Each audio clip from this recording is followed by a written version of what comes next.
And we're live here in Hornets Stadium as the UC Davis Aggies come in at 5-6, and they take on their heated rival up the Causeway, the 8-3, number 4 overall ranked Sacramento State Hornets, and the 66th edition of the Causeway Classic. My name's Max Agress. I'll be on play-by-play today alongside just my favorite guy over here, Muhammad Fazel, my main man, Muhammad, man. It's always a pleasure calling games with you, Max. I mean, done it past few years, and first Causeway Classic of mine that I get to call, but should be a fun one. The energy here is just amazing. The tailgate is like electric. Everyone's making their way in, and yeah, we should have ourselves a pretty competitive game. I know, the moment I parked in the tailgate parking and when I was walking in, the thing that just screamed to me off the top of my head was, this is college game day. Yeah, I mean, just the overall atmosphere. You just see so many Sacramento State fans just piling in. I mean, of course, Davis fans travel well, and obviously for a game, the Causeway Classic is always just one of those look forward to games of the season. Of course. With there's quite a lot on the line, not only just for Sac State, also for UC Davis as well. Yeah, I mean, getting to 500 is a huge mark, especially throughout all the adversity that they faced, as we got our ears blown out just a second ago by these speakers. But yeah, this is just one of those games where it doesn't matter your record. I mean, of course, Davis would like to end the year on a 5-5 record, or 6-6 record, going 500, and then Sac State would like to propel themselves into as good of a spot in the playoffs as they can make it. But this is just one of those games where it doesn't matter record. Everybody comes in this game 0-0, and you just come in trying to beat the living heck out of your opponent. Yeah, it's just a classic old-school football rivalry, right? Doesn't matter how good or what the record says on either side. You come together and you're just looking to play some tough smash-mouth football, and especially with the Causeway Classic being on the line, the little bit of a little boulder from the Causeway itself. Exactly. Davis is looking to defend that title and keep it in Davis.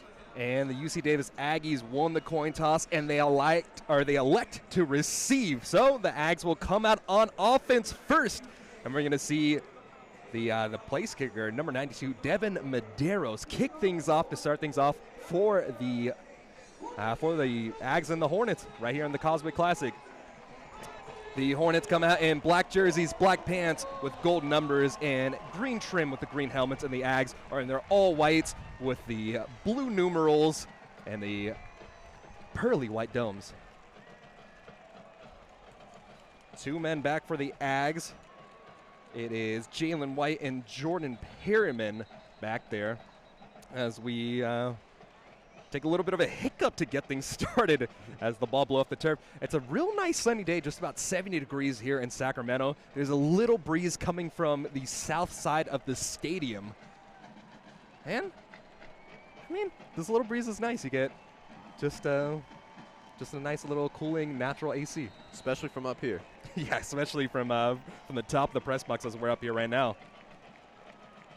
So Jalen White is the man back there. Medeiros will kick things off. It goes high. It'll be a booming kick, and it'll go just about in between the O of the Hornets end zone logo, and the Aggies will come out from the 25-yard line to kick things out. They'll be working right to left, led by their senior quarterback, Jake Mayer. Jake Mayer, one of those guys who's had nothing short but of a stellar UC Davis career. Past season was a record-setting year for UC Davis, not only for Mayer himself, but for the program. And this year, though, putting up some of the same numbers and kind of not having some things go the team's way, Jake Mayer cemented himself as one of the greatest quarterbacks in UC Davis history. Alonzo Gilliam and Jake Mayer in the backfield as they get a quick snap to get things going from the 4 hash mark. They test out one-on-one coverage on the sideline. The ball is broken up at the last little second there. Lance Babb, the second, was the intended receiver. The freshman, the redshirt freshman, has really made his presence known for this Ags team this year. Yeah, Lance Babb, one of those playmakers for the Aggies, can catch it short or can go vertical. So look for Lance Babb to make his mark in this game.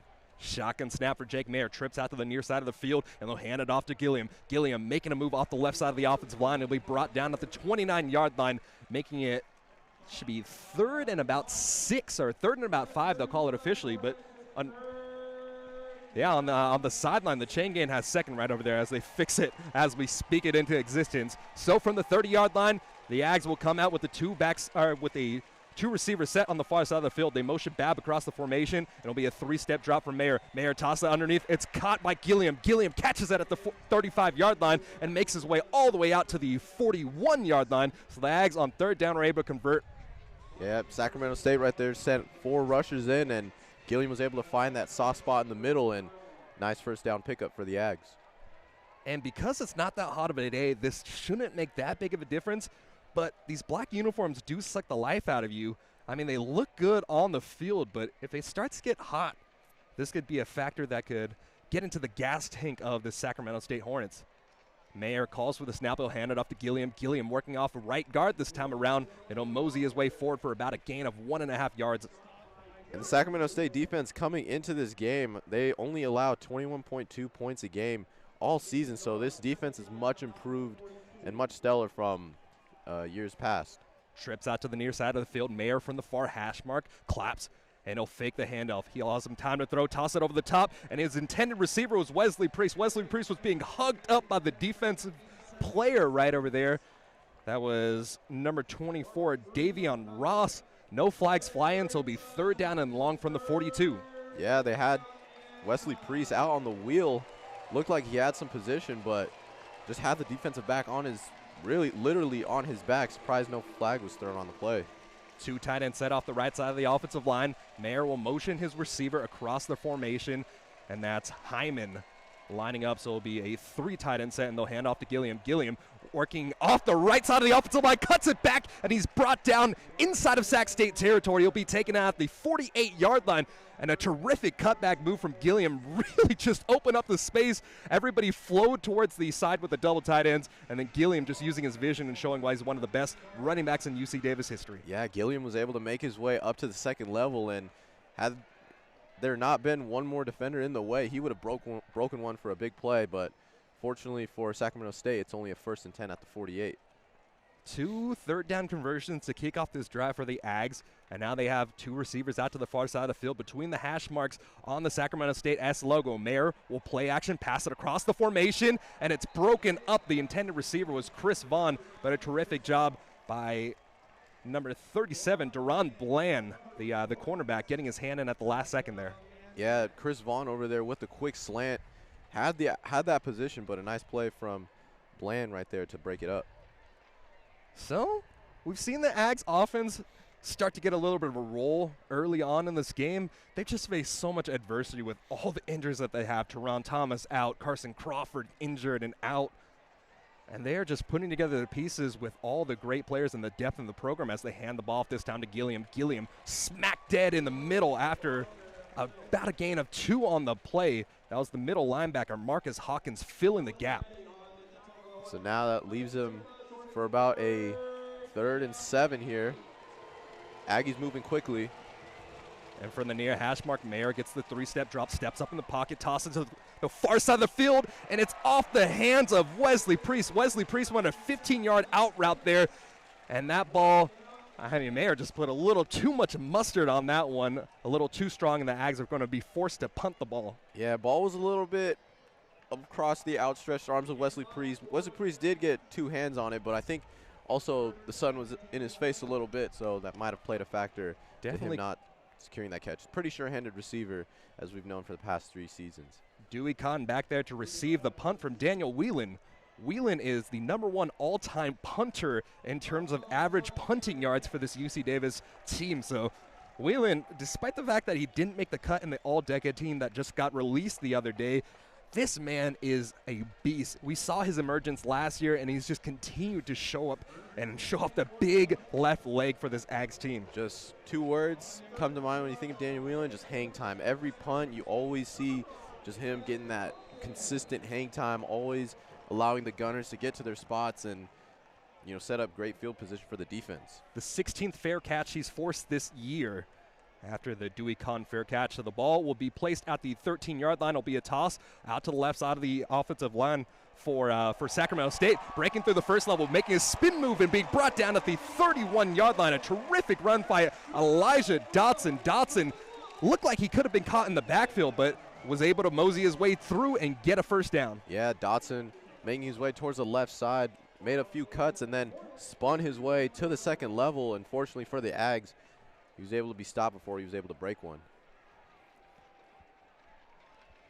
So now Sacramento State, a heavy running team, will line up with their big offensive line and they'll hand the ball off in a jet sweep. No, it's a quarterback keeper this time around as Kevin Thompson, the quarterback, gets about 2 yards on the carry. And the weak side linebacker, Connor Erie, gets a 71st tackle of the year. Yeah, and they faked that handoff to Dewey Cotton, who actually stands at about 5'4", 150 pounds. He's one of their speed guys at the receiver position, so look for him to maybe make an impact in this game. Yeah, they have 2 5'4" receivers on this team, Cotton and Gable. And they use them quite a bit in the offense. They're just some guys that can make plays in short field situations, and they're quite shifty players. 2nd and 8 for the Hornets. The Hornets line up as the Aggies push 5. Thompson will keep it, going off the right side of the offensive line, and he gets a nice hole getting brought down at the 39-yard line, but a good job by the secondary of the Aggies coming up and forcing a 3rd down and 2. And you kind of see Sacramento State not wasting time, getting back to the line, trying to call a play quickly, trying to get the defense off its heels. Hand off to Dotson. Dotson caught up in the backfield. He'll be brought for a gain of 0 on the play, and the Aggies will force a potential punt for Sacramento State to kick things off. Yeah, and that was a nice play right there from Jordan Franklin, able to get into the middle and just stop Dotson before he's able to make his way past the 1st down marker. Jordan Franklin scratched the last few games as Joshua Suwani made the start, but Franklin, the senior out of Altadena, California, able to come back in the start, or get the start today as he picks up his 16th total tackle of the year. And looks like we got an injury on the field. Yeah, Hornets offensive lineman is down. He was only down for just a few moments as he gets back up to his feet. And it looks like this one was the left guard, Nick Bianco, the senior out of Visalia, California.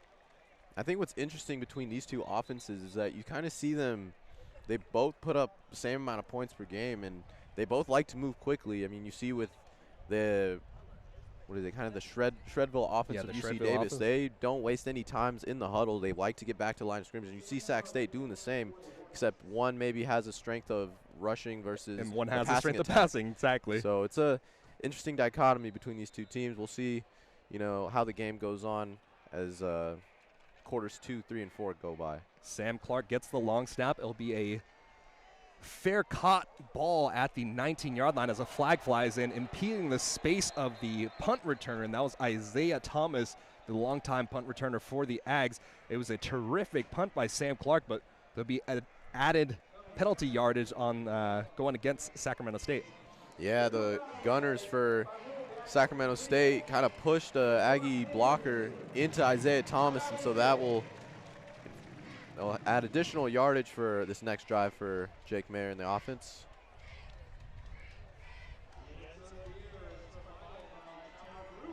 So, the Aggies defense does a good job. The offense was able to pick up a few first downs, getting past midfield into Sacramento State territory before having to punt that ball away. And then on the other side, the defense does a good job. They give up they gave up 26 rushing yards, which is not exactly what you want to start things off, but they really contained it. They stopped Elijah Dotson in the backfield for a gain of 0. And it's still a 0-0 game. 30-26, the Aggies, yardage-wise, over Sacramento State. And I think what's interesting, because Sacramento State likes to run the ball a lot, and they even have their quarterback, Kevin Thompson, with some set design. He's the leading rusher on the team. And I think with the Davis defense, they have to be ready for the play action, because play action usually sets up a big, play from the air. And so, just the consistent runs that Sacramento State is able to do on every play, they want to set up, a potential big play from the passing game. So this Davis defense has to be wary of what Sacramento State likes to do as they move just as fast. But I think with Davis kind of facing this Shredville offense in practice every day, it's definitely great preparation. So, we'll see how it kind of wanes on as the game goes on. 10:20 left in this first quarter of play. Both teams have had one opportunity on offense, and after a punt from Sacramento State, the Aggies will get the ball back at the 20-yard line. And talking about this offense that Troy Taylor brought with him over from Utah, I mean, Utah, in his 2 years there, they averaged over 400 yards per game when he was the offensive coordinator, and he did the same exact thing over at Eastern Washington the year before that. So in his first year going 8-3 so far, Troy Taylor will experience his first Causeway Classic on the sideline, coaching up his team. And Dan Hawkins, of course, in his third year with the Aggies, will try to get his second Causeway Classic win.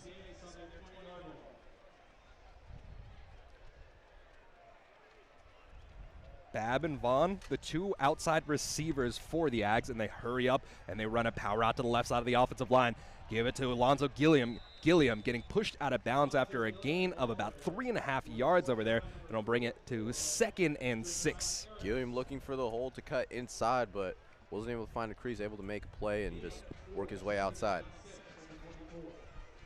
Quick snap again. Mayer rolling out to his right this time around, stepping up in the pocket, climbing the pocket, toss over the top. He has Chris Vaughn open at the 45, making a move out to the 45 of the Hornets, the 30, and the 20, is the going 10, to catch him into the end zone for a UC Davis touchdown. The Aggs rip a huge run, or a huge pass off, and they go all the way across the field on the second play of the drive. And Chris Vaughn right there with the corner route.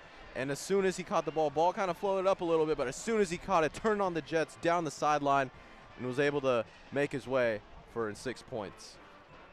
Terrific play. They ran the ball out to the left side with the power, and then they aired it over the top. Mayer had plenty of time to throw, and he just tore the defense apart. And just great patience by Mayer just to lead Chris Vaughn forward. And though the ball sailed a little bit, but Chris Vaughn was able to make a play and turn on the Jets for 6. 76-yard passing touchdown, gets the first points on the board for the Aggs as Max Agress crosses the T on the PAT, and the Aggs are up 7-0 early on with 9:59 left in the first quarter play. You're tuned into UC Davis football here on KDVS.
Back here at Hornet Stadium, the Aggs lead the Hornets 7-0 with 9:59 left after a 2-play drive totaling up 80 yards, capped off by that 76-yard passing touchdown for Mayer to Chris Vaughn. Yeah, and Chris Vaughn working his way across the formation on that previous play, able to get the ball and just turn on the Jets down the sideline. No one was catching Chris Vaughn, and puts the Aggies up 7-0 with 9:59 to go here in the first quarter. Just a start you'd want if you're Dan Hawkins. The 28th touchdown off the arm of Jake Mayer this year, as he continues to show why he's one of the best quarterbacks in the FCS. Number 4 right now in terms of passing yards. And just adding on to his total for his storybook UC Davis career. First all-time in passing yards, second all-time in total offense, first in pass attempts, first in passing completions, and second in career passing touchdowns, trailing only the great J.T. O'Sullivan. Matt Blair ready to kick things off for the Aggs as Marquis Johnson and Marcus Fulcher, the 2 men deep for the Hornets. A fair catch will be called And Fulcher will have the ball. He'll catch it at just about the 1 yard line, calling for the fair catch. So it'll be brought all the way out to the 25-yard line. And the Hornets, after having a promising first play on that last drive, had to punt it away, and they'll see what they can do implementing their rushing game. Yeah, so far they haven't gone to the passing attack, so we'll see how much they decide to run. And depending on, how this game is dictated, you might see Sacramento State look to pass it. Dotson and Fulcher in the backfield alongside Thompson as they work left to right.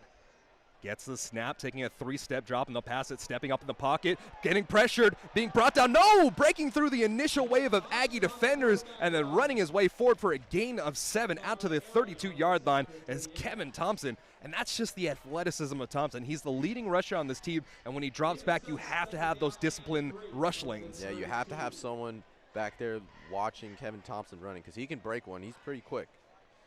Thompson will make an audible on his line with the dual back set. It'll be a shotgun snap for Thompson. Thompson from the near hash mark. It'll be a quarterback run. No, it'll be an option play. A pitch out to Dotson. Dotson makes a cutback move at the 35-yard line, and it'll be brought down at the 43-yard line. So that is just the NCAA. I mean, that was the classic pitch play. Option, yeah. Yeah, and Dotson, after receiving that pitch, just cuts it back inside and able to finish the run, puts his shoulder down, able to rush his way forward, and Sacramento State working in close to Aggie territory. Every time I see that play, I just think of Denard Robinson, the quarterback over at Michigan back when they ran that offense. And now Thompson will take a 3-step drop. He'll toss it out into the flat. It'll be caught at the 40-yard line, making a move out to the 45-yard line, lowering his shoulder, but a good tackle by Jordan Perryman for the Aggies. The tailback that caught the ball was B.J. Perkins. That was his 31st catch of the year. Yeah, Perkinson right there, able with the quick pass, just makes his way forward, and again, just lunging his shoulder forward and falling forward for some extra yards. This team runs extremely hard as they make it 2nd and 6 from the 47-yard line of the Hornets. They motion Dotson, and they'll take a snap. It'll be a shotgun snap by Thomas. Thomas toss it out once again to Dotson. Dotson making a move in open space, breaking through the first tackle and getting near the sticks as he might be brought out of bounds just about a half-yard short. So it'll be a 3rd down and a half a yard in Aggs territory from the 47-yard line. And you got to expect this one's going quarterback power to Kevin Thompson. Yeah, sent all the receivers forward, kind of created space for Dotson behind in the flats. And Dotson, just a physical runner. You'd think you might need more than one guy to bring him down because he's going to always, run aggressively and end runs with his lowering his shoulder. And that's the play you got to watch out for. Dotson is actually the leading receiver on this team with 65 total catches this year. And under center, it'll be a quarterback sneak this time around, getting about a half a yard, and that half a yard is all they needed. So instead of going quarterback power, they decided to just go with the typical quarterback sneak, and the 6'2", 200-pound junior quarterback out of Auburn, Washington will force his way forward for a Sacramento State first down. Sac State now working their way into Aggie territory. Davis right now doing what they can to stop the run, but you just hope that they're able to continue to hold themselves up, as when a team just continues to run on you, it can take a toll.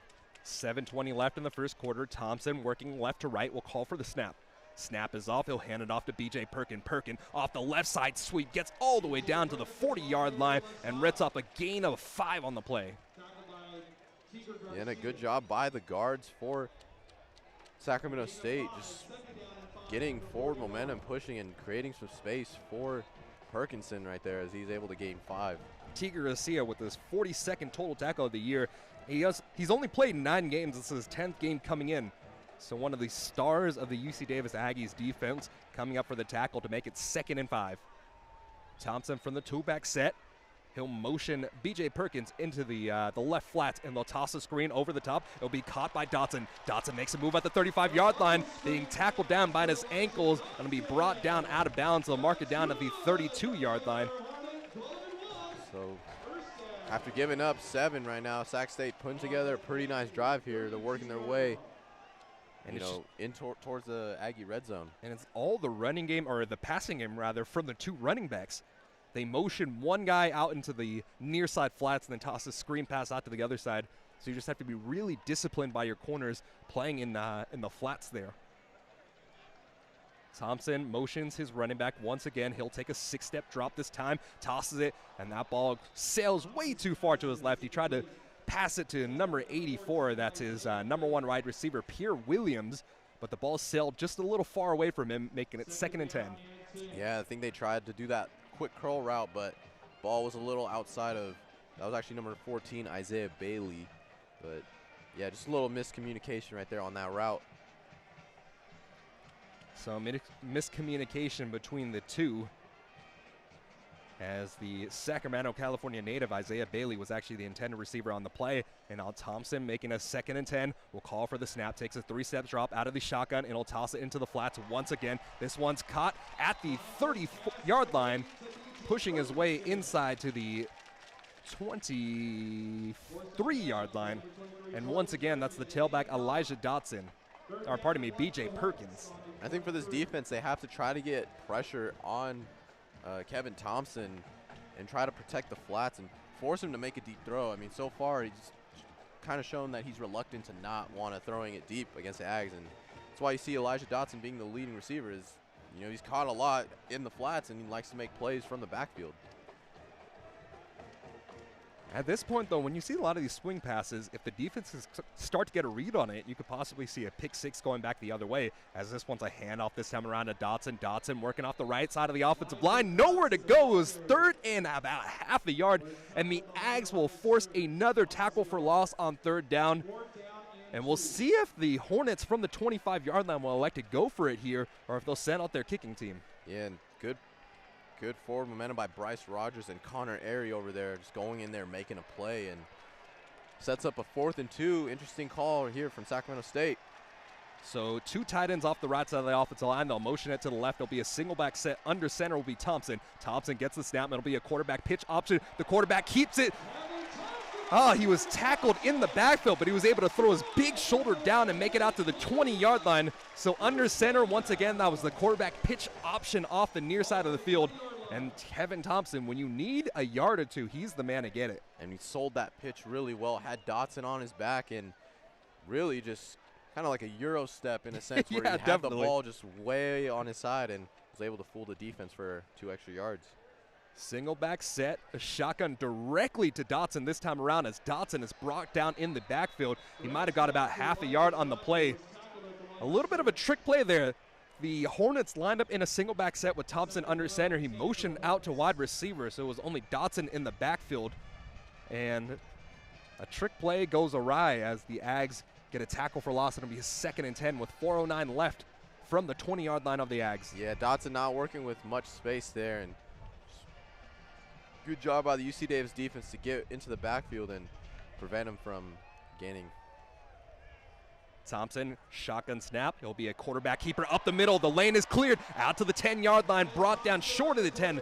He'll say his knee touchdown at the 12-yard line. So it'll be another 3rd and short. So it'll be a 3rd and 2 from the Aggies 12 with 3:44 left in the first. I mean, you saw him right off the snap take a 3-step drop, sold as if he was looking for someone, and then as soon as he did that, stepped up in the pocket and the lane just opened up. And it's going to be hard to stop a running quarterback because as soon as he gives up his body, you can't really hit him. Yeah. And so it's, you know, defense is just put in a tough position. But they're going to have to, you know, look and read Kevin Thompson all game. It's the blurred line as the Aggies send out their goal line defense. 3 different tight ends into the game for the Hornets as they run a sweep out to the left side. The ball popped out at the last second. We'll see who got it. And it looked like the last little bit of effort got the first down for the Hornets. So I don't think the ball actually popped out. I think the 5'4" wide receiver that we just talked about on the sweep play right over there just got underneath the defender and squeaked his way forward for the first down yardage. Yeah, and that was Isaiah Gable. Stands at 5'4", 150 pounds, out of Silmar, California, and he's just one of those guys they like to run on a lot of sweeps, and it's tough, especially when he's running behind blockers. It's hard to see the guy. I mean, it was just a sweep at the left side. All the offensive linemen block left, and that was a terrifically designed play. Thompson with a 3-step drop, tosses it over the top, and a terrific job at the end of the play as Devin King, the lead cornerback for this team, punched the ball away. The intended receiver was Pierre Williams. And Pierre Williams right there looking for the fade and working one-on-one against Devin King, and Devin King doing a good job at being physical and avoiding any, intention of the ref to throw a pass interference, and just able to make a play on the ball. And Pierre Williams looks to be left without a touchdown. Dual back set again. It'll be a pitch option quarterback keeper once again by Kevin Thompson, as Thompson is brought down after a gain of 2. He'll get inside of the 10-yard line of the Aggies, and he'll be brought down to the 6-yard line. But it'll be a 3rd and goal from the 6-yard line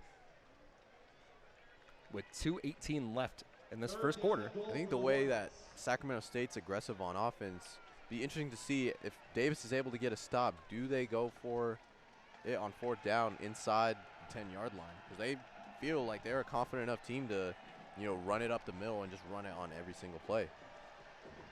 Dual back set out of the shotgun for Thompson. 2 receivers out to the left side of the offensive line.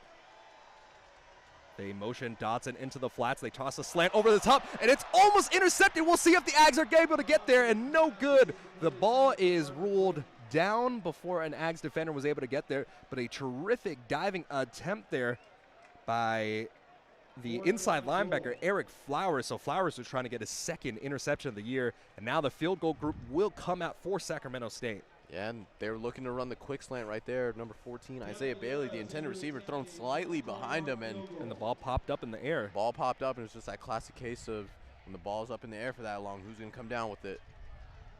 So this will be a 24-yard field goal attempt from the right leg of Devin Medeiros, as Medeiros is able to line things up, cross the tee, and he is 6 for 7. He is 7 for 12 in his Hornets senior season here. So that makes it a 7-3 game as the Aggies lead with 1:43 left in this first quarter play. And we'll see what this Aggies offense is able to do and drop after coming off that huge 76-yard receiving touchdown from Chris Vaughn. Yeah. Yeah, and just a great stand right there by the UC Davis defense. And they had their backs against the wall inside the 10-yard line, able to force Sacramento State to go for a passing play, which so far in this game they haven't really shown that they can pass the ball pretty well. So if Davis is able to force Sacramento State into passing situations, I think it plays into UC Davis's favor. Yeah, Kevin Thompson 5 for 8 for 30 yards. And a lot of those passing yards were just those swing routes into the flats to the running back, so not very difficult throws. So Kevin Thompson, just anytime he has to throw it past the line of scrimmage, is actually struggling, despite what the stat line says right over there. And like you said, the Aggies were able to come out here. They were able to stop them, hold them to a field goal. And now we'll see what the special teams is able to do. And I think now with UC Davis getting the ball on their next drive, they should feel the need to try to run up the score, because say this is a 14-3 game, Sacramento State has to, come out with a sense of urgency, try to score right away. And if Davis is able to continue to read the runs and they need to force Sacramento State to potentially throw it down the field. And if you can get Sac State to try to throw it down the field past the line of scrimmage, I think it bodes well for UC Davis and this offense. Definitely, especially if they're targeting Devin King. Devin King is one of those guys, I've been saying this since the very beginning of this sophomore season of his. I think, very loud from the speakers right over there, but I think Devin King, after his 4 years here, is one of these guys that he's probably going to get drafted. I honestly believe he is one of the better cornerbacks in all of the NCAA from the whole entire portfolio that he's shown so far this year with the Aggies. And, he's only a sophomore. Yeah, Devin King, just a guy who, at the cornerback position, just a physical guy, always making plays and really not afraid to guard the other team's best receiver and always taking on the challenge. And he's shown why he's always been so stout his few years here in Davis. And he is the number 4 all-time season solo tackler for the Aggies, as he has 52 on the year, only trailing his teammate in terms of this year's class, Eric Flowers, who has 55. But usually when you see that stat, you don't like the fact that your cornerback is a leading tackler, which means he's given up a lot of plays, so he had to be the solo tackler. But in the case of Devin King, he's just such a good athlete. He's able to cross the formations, so that stat line actually isn't true for him. Just he likes to go out there and make a play. He just likes to hit, man. And you like that. Any player that can go sideline to sideline just looking for some contact, it just bodes well for any football team. So we await the click from Medeiros now as Medeiros kicks it left or right. And this one won't have a chance to be returned by Jalen White, so the Aggies will get it from the 25-yard line. And after an 18-play, 69-yard scoring drive by Sacramento State, capped off by that 20-yard field goal attempt by Devin Medeiros, the Aggies will come back and see if they can build off of their last explosive touchdown and air the ball out once again. Yeah, that drive from Sacramento State took off 8 minutes, 16 seconds off the clock, and with UC Davis, they're generally, they are capable of holding possessions on for, for a little bit longer time, but the Shredville offense also capable of scoring within 2 plays, and we saw that on the previous drive. Yeah, time of possession means nothing for the Aggies as Mayer takes a quick snap. He'll have a man right in front of his face, and he'll toss the ball. It's caught by Chris Vaughn once again. Chris Vaughn, instead of going out of bounds, fought for some extra yardage. So on 1st down and 10, the Aggies get the ball out all the way out to the 48-yard line, and a terrific play by Chris Vaughn once again. Yeah, Chris Vaughn right there with the back shoulder fade, just adjusting, coming back to the ball, working on Sac State's defensive back, Isaiah Butler. And a roughing the passer call on top of all of that. So it'll be reviewed for targeting here as Mayer had a man right up in his face, and he, just dropped off a perfect dime there. So a 23-yard catch will likely be the result on the field. But if this is a targeting call on one of the front 4 of Sac State, this could be a huge this could just be a huge deficit for them. This defensive front for Sacramento State is just full of some absolute beasts.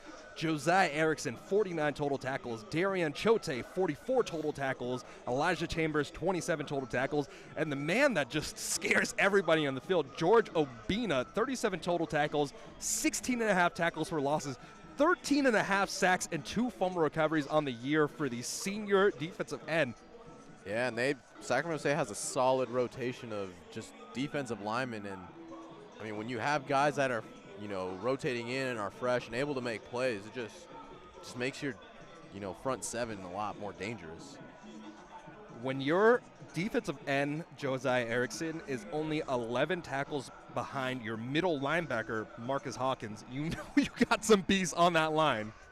Yeah, and you see this Sacramento State defense, they don't give up a lot of points either. They only allow 21 points a game, and as for, rushing yards, they have a pretty stout run defense, but it's all about whether or not they can get to the quarterback, and if Jake Mayer is able to stand tall in the pocket, make plays, and so far he's shown on back-to-back, pass plays to Chris Vaughn that were big plays.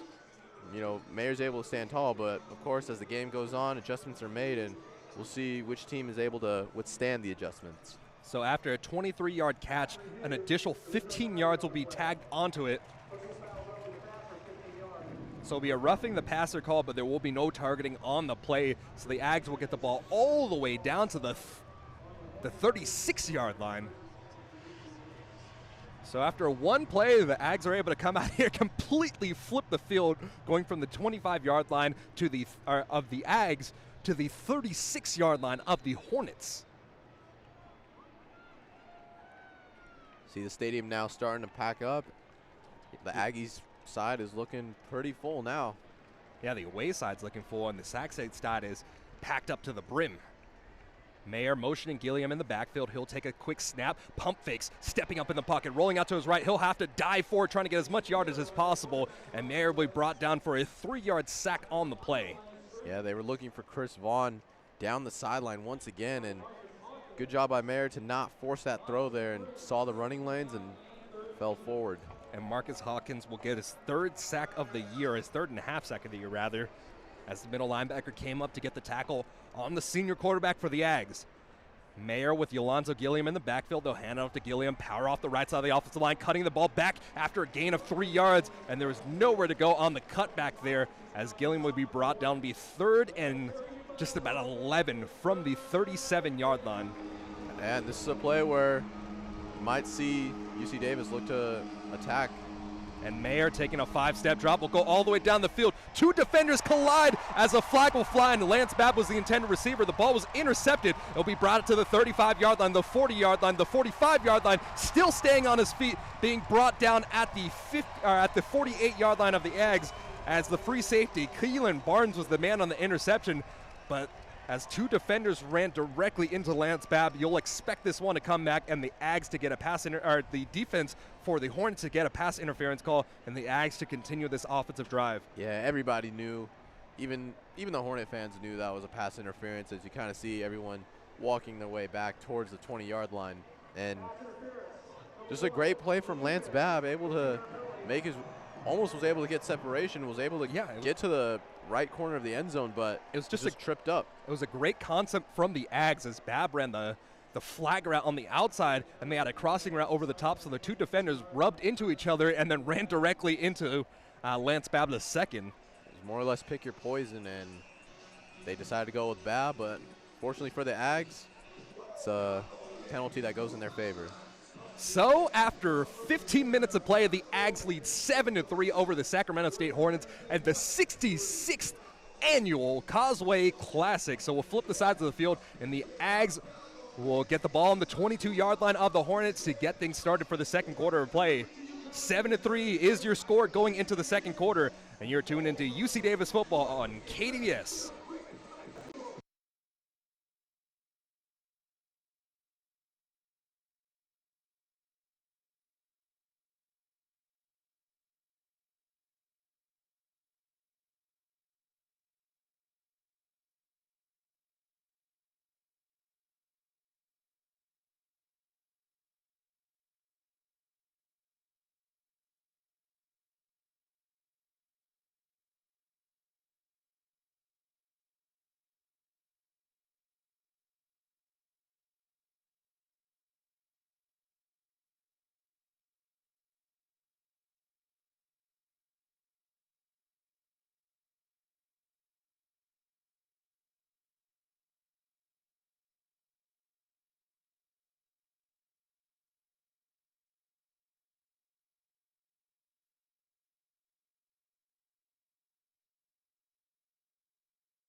Switching sides of the field, so the Aggies will be driving left to right here as they lead 7-3 with 15 minutes on the clock for the second quarter of play.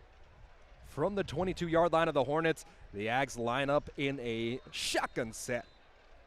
Alonzo Gilliam alongside Jake Mayer, a line I will say very many times today, as Wesley Priest is the wide receiver in the slot. Handoff this time to Gilliam, and Gilliam's brought in the backfield, and it'll be tackled for a loss of just about 2 yards on the play. And it looked like the backup defensive end, Wyatt Jelm, was the man on the tackle. Wasting no time getting back to the line, UC Davis. They fake the handoff to Gilliam.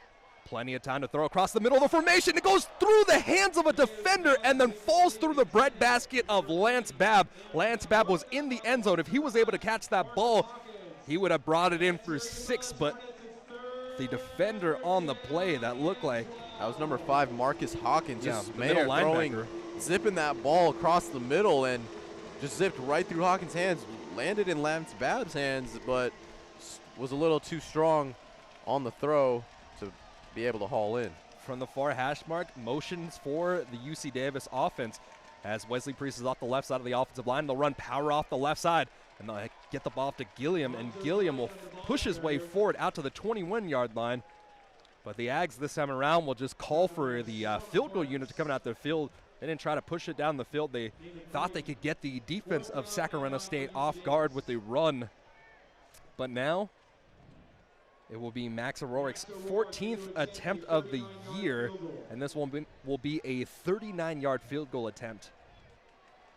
So the slight breeze is to the back of Max Agress as he will line up. Snap is off. The kick is up. And this one's good, crossing the tee and able to tag on 3 points as the Ags take a 10-3 lead with 13:54 left in the second quarter of play. And a solid drive right there by UC Davis. Just 2 big plays that play in their favor. A huge play to Chris Vaughn rather, and then following that was actually a roughing the passer penalty, so that brought him to the 36. And then Jake Mayer almost completing another touchdown to Lance Babb, just zipping that ball through. That would have been one heck of a throw if that was completed. But Sac State defense holds. UC Davis able to convert on the field goal attempt. We got ourselves a 10-3 game. And what more can you ask from a Causeway Classic but just a competitive, first half, and hopefully it continues on to the second half. 6 plays, 52 yards, and it's tagged off to cap things off with that 39-yard field goal attempt field goal make for Max Agress. So that was a drive that took 2 minutes and 49 seconds off the clock. And now the Ags will line up to kick things off once again. The Matt Blair kick, will be fielded in between the R and the end of the Hornets end zone logo, and a fair catch will be called. So once again, from the 25-yard line, Sacramento State will take the ball out and see what they can do on offense. So Sacramento State on that previous drive, took about 8 minutes off the clock. I think they went about almost 80 yards. They went 8 minutes last time around before having to be held up for the field goal. Continuing to run the ball, but I think Davis is now starting to get a better feel for Sacramento State offense and see if Sac State has so many trick plays up their sleeve. Driving right to left, Thompson, the quarterback, calls for the snap out of the shotgun. It'll be a play action. Thompson tosses it over the top, and this one was over the top as it was air mail to his intended receiver, and that looked like Parker Clayton, the freshman out of Folsom, California. Yeah, Parker Clayton over there.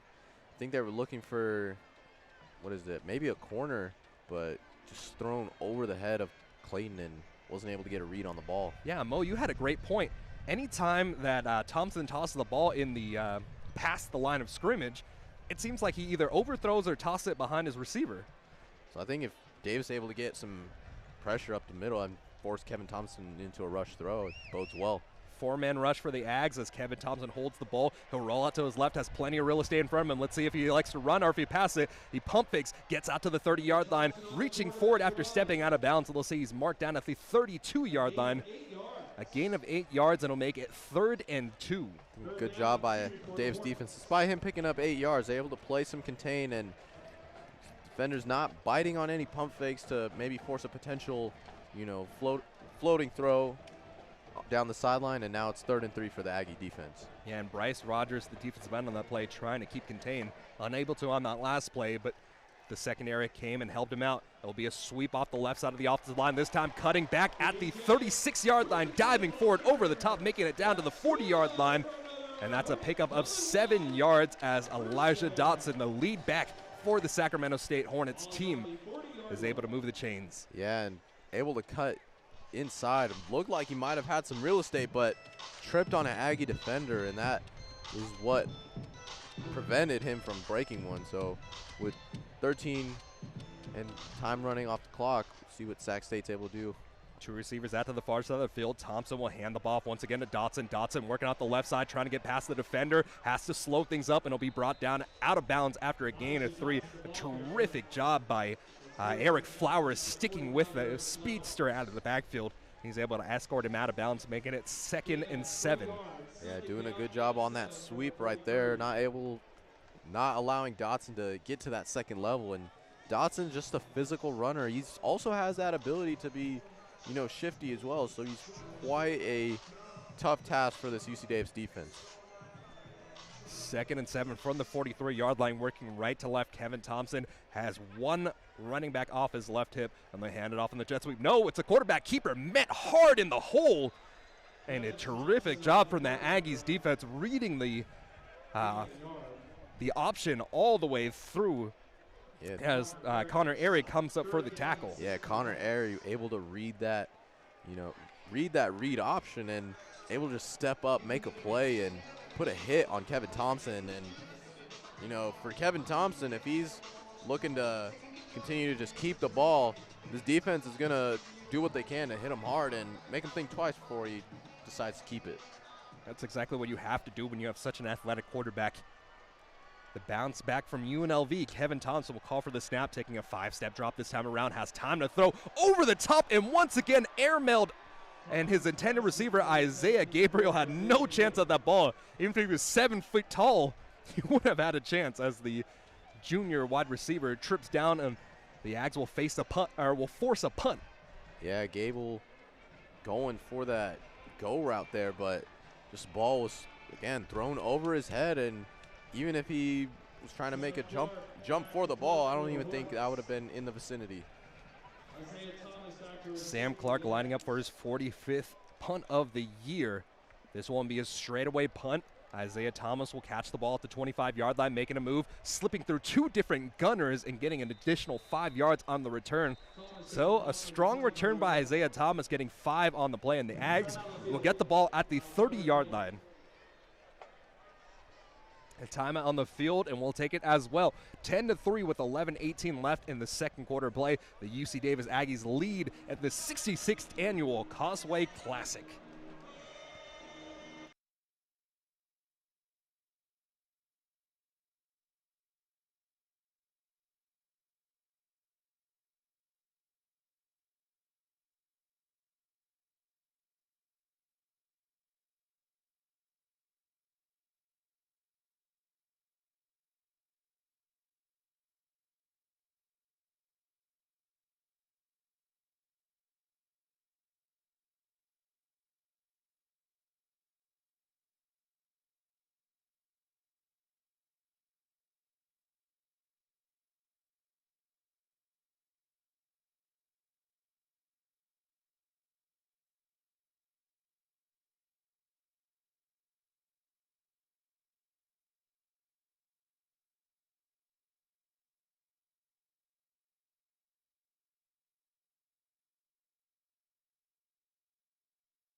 Back here at Hornet Stadium for the 66th annual Causeway Classic, 10-3. The Ags lead as they get the ball, and they'll hand it off to Gilliam. Gilliam trying to show some patience, just got brought down in the backfield.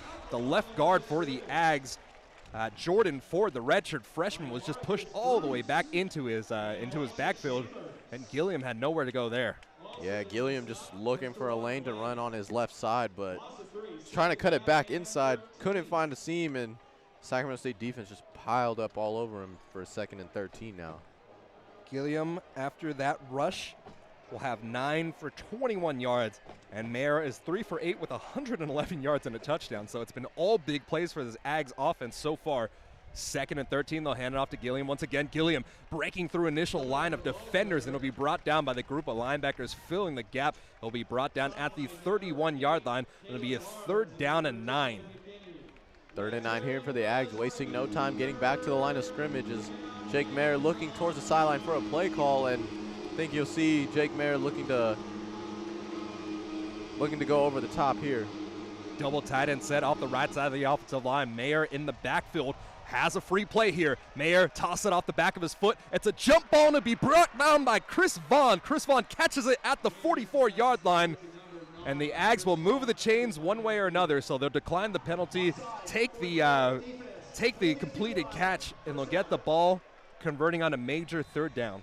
Chris Vaughn just playing a major factor at the receiver position, just using his whole frame just to shield off the defender from the ball. And the Aggies will hand off to Gilliam. Gilliam, hard run off the right side of the offensive line, brought down at the 49-yard line of the Hornets. So the Aggies get a positive running play on 1st down, making it 2nd and 4, and they are officially in Hornets territory. 9:44 counting down.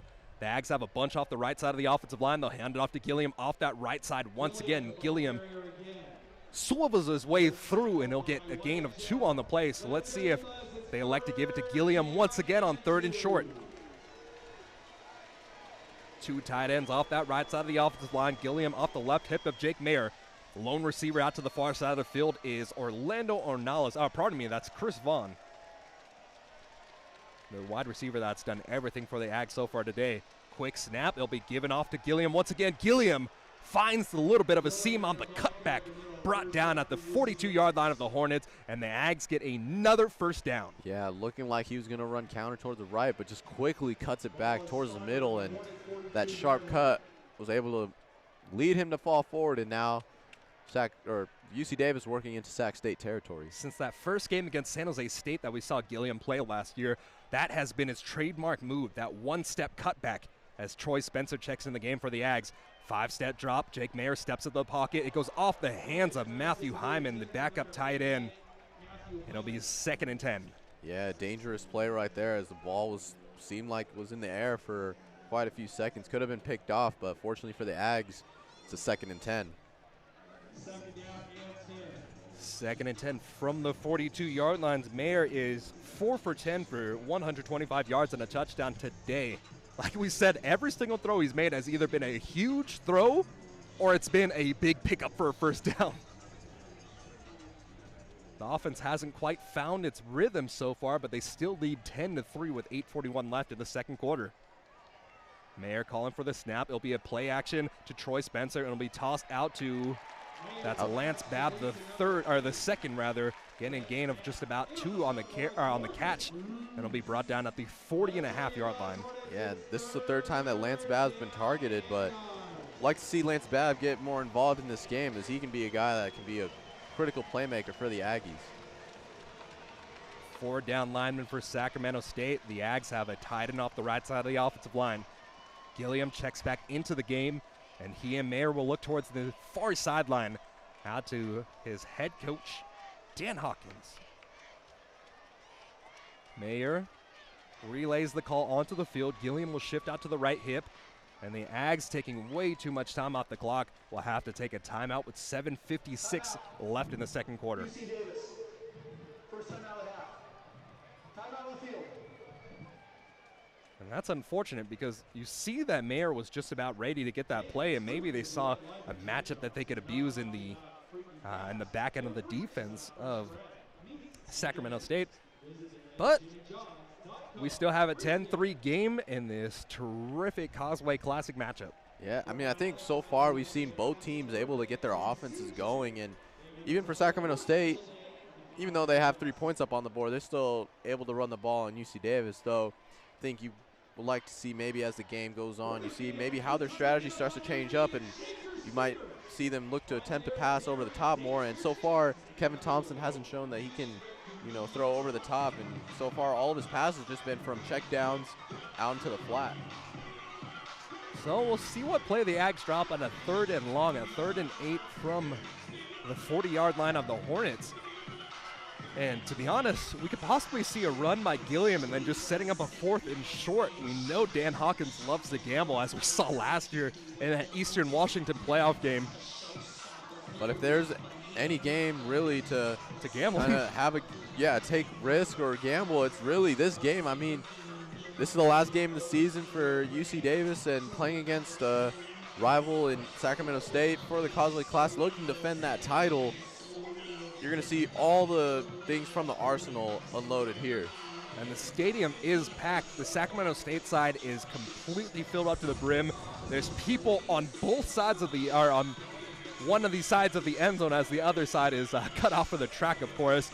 And the UC Davis side is, essentially all but 2 sections are filled up to capacity as the UC Davis band dancing to the music. It's great to see the band back, by the way. Yeah, you just like to see this atmosphere, in college football, just a rivalry. It's kind of similar to like the Red River rivalry or like Cal Stanford, just like 2 local rivals coming together and filling up a stadium. You got the music playing, you got everyone having a good time, tailgates popping. Sun's out, weather's nice. It's really just, today is just an overall great day for some football. Yeah, a lot of great rivalries for on the docket as Texas Baylor play right now. They're down Texas is down 21-10 to the number 14 ranked Baylor Bears, in USC 31-21. They lead the UCLA Bruins. And we're back to action here on the field as the Ags see if they can draw up the perfect play to diagnose and see what the doctor calls for on 3rd and 8 from the 40-yard line.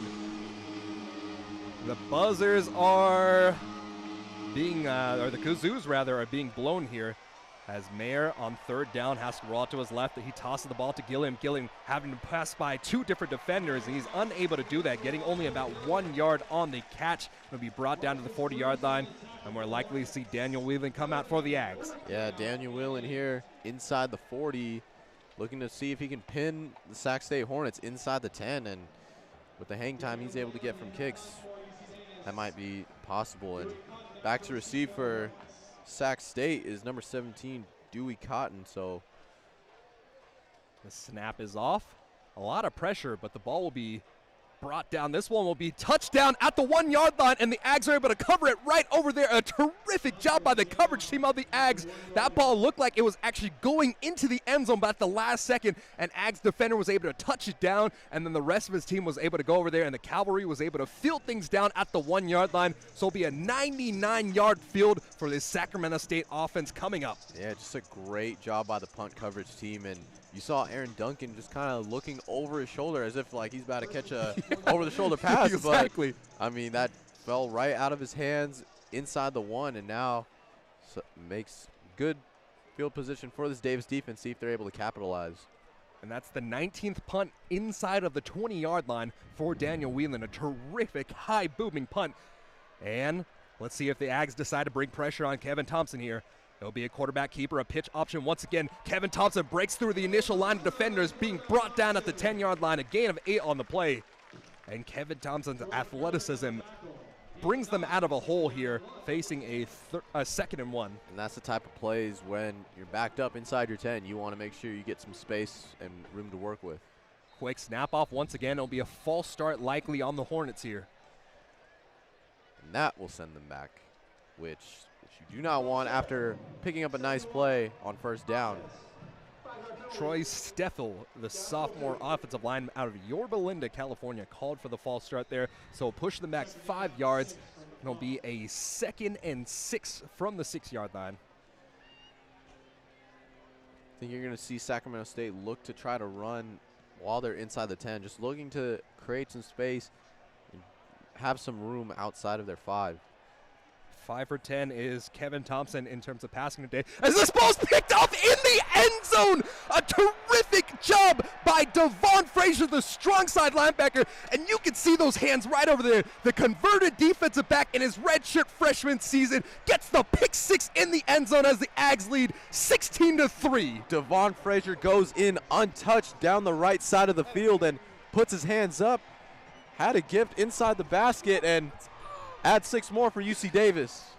16-3, the UC Davis Aggies take a lead with 6:47 left. And you just love to see it. Devon Frazier converted. He was a defensive back coming in, shifted over to the linebacker, and the hands did not leave him as the Ags get, it's a pick 6, but it's a 0-yard pick 6 as that one was thrown into the end zone. And now this time around, Max Agress lines up, and he's able to knock down his second PAT of the game, making it a 7-3 lead for the Ags. And Devon Frazier doing it in front of the hometown fans as he's, you know, a redshirt freshman from Sacramento, California, out of Elk Grove High School. And what a way to come back home and put on a show, not only in front of the Aggie fans, but in front of the, you know, hometown fans.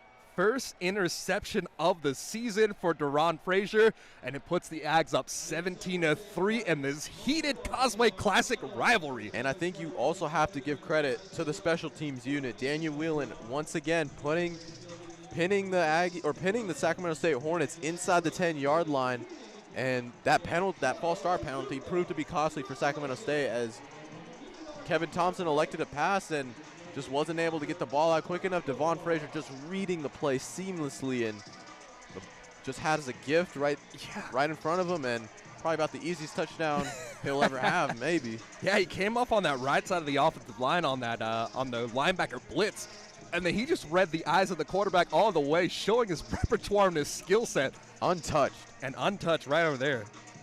And that's one of those things that is terrific to see from this Ags defense. If they can get a guy like Devon Frazier, I mean, if you can get him going, he has the skill set to do everything. He can fill the gap in a run. He can rush the quarterback. And as you saw right over there, he can pick the ball off as well. Yeah, just channeling his inner J.J. Watt, just jumping, putting the hands up. And, you know, sometimes if you get a deflection or you just end up catching the ball, good things will happen if you kind of close the windows. And for Devon Frazier, got himself a gift of a touchdown. Wow. Kind of see the fans right now. They're kind of processing still what happened. I don't think you kind of see not the life sucked out of the stadium yet, but, you know, definitely fans are a lot more quiet now. And you know the best part about that too? The Ags defense only had to play about 3 defensive plays, so they're still fresh coming into this next upcoming drive as well. And yeah, I mean, right now the Aggies able to take advantage of that short field position for Sacramento State, and here on the kickoff, we'll see if, you know, they're able to do the same thing once again. Might see Sac State try to play a little conservative and try to get themselves at the 25-yard line. Only a 3-play drive there as the Ags cap it off on the touchdown there. And now the special teams unit for the Ags will come out once again. This time around to be the kicking unit as Matt Blair leads the way for the Ags here. The deep kick returners, Marquis Johnson and Marcus Fulcher. Matt Blair raises his hand, jots up to the ball, booms it with the big right leg. This one will go all the way back into the end zone, and another touchback for this UC Davis kick team. A terrific job so far today, 3 for 3.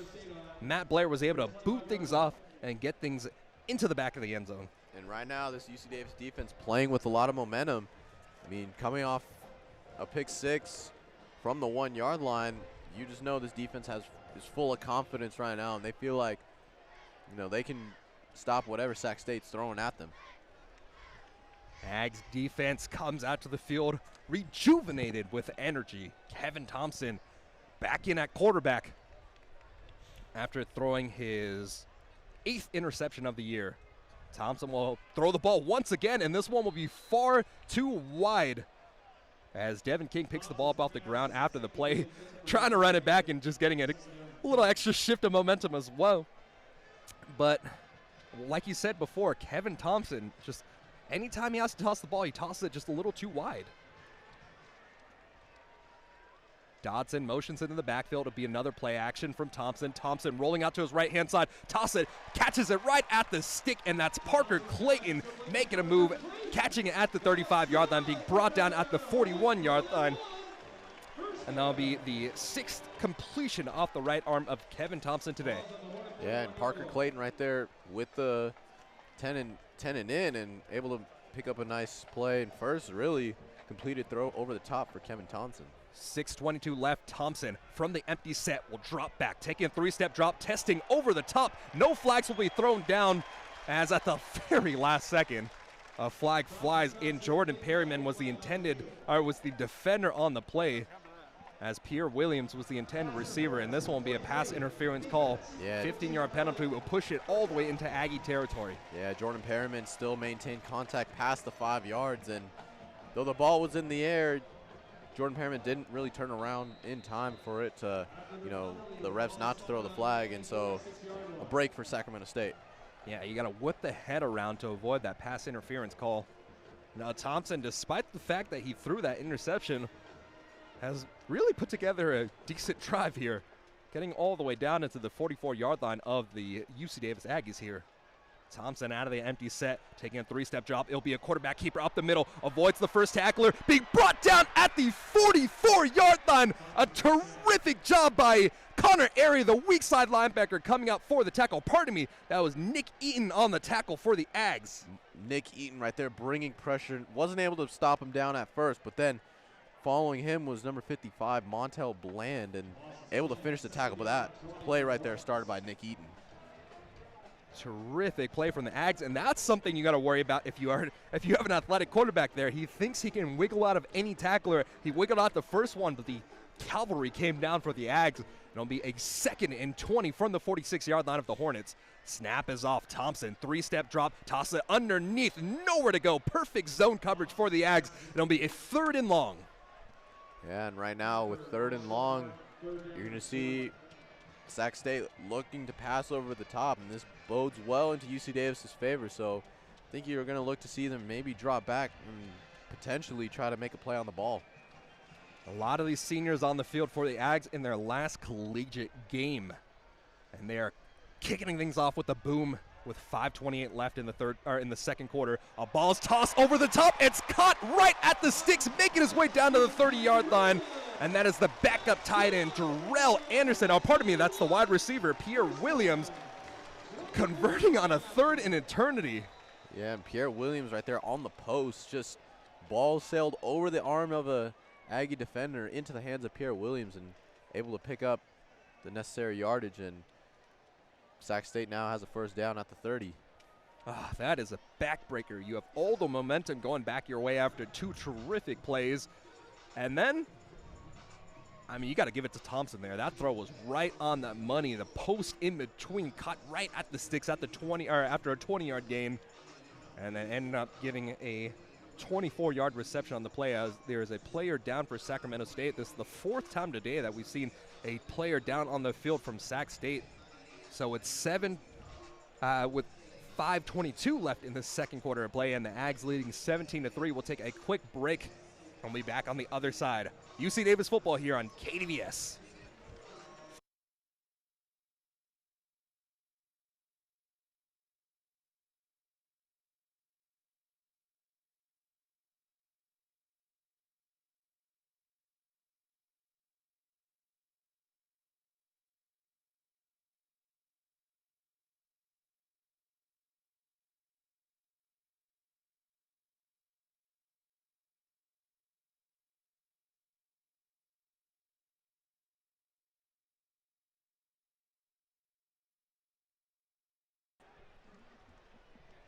First and 10 from the 30-yard line, 17-3. UC Davis leads, 3:20 left in the second quarter play, as Sacramento State has stolen some of the momentum back.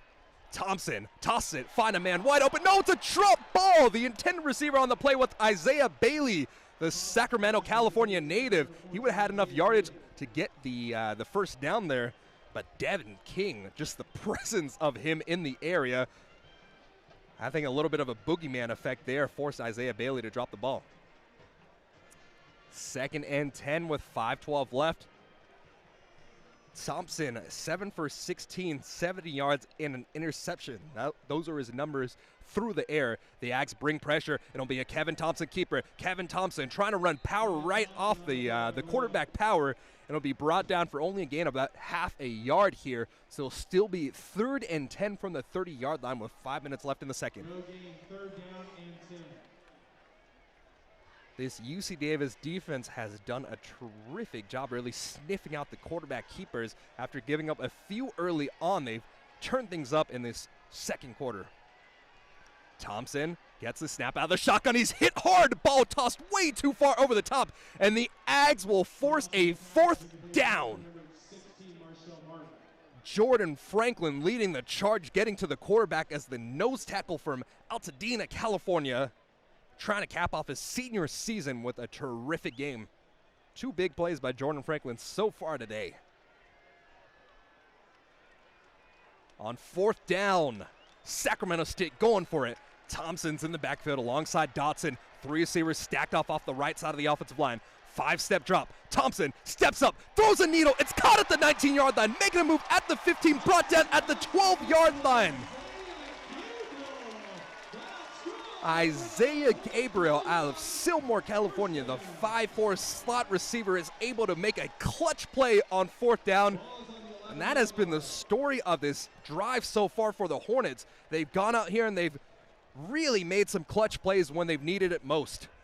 Thompson calling for the snap, will toss it out wide open in the backfield, brought down out of bounds at the 1-yard line. This looks like it'll be just short of the 6 to gain, so a 1st down can still be made as the 1st down marker is set at the 1-yard line, and the ball will be fielded down at the 2-yard line, so it'll be a 2nd and 1, but it'll be at the 2-yard line of the Aggies. Yeah, Aggies doing a good job right there protecting the goal line, and Elijah Dotson, a physical guy. 2 guys were ready for him right there, but sets up good position right now at the 2-yard line, and especially the way this team runs the ball, UC Davis has to be ready.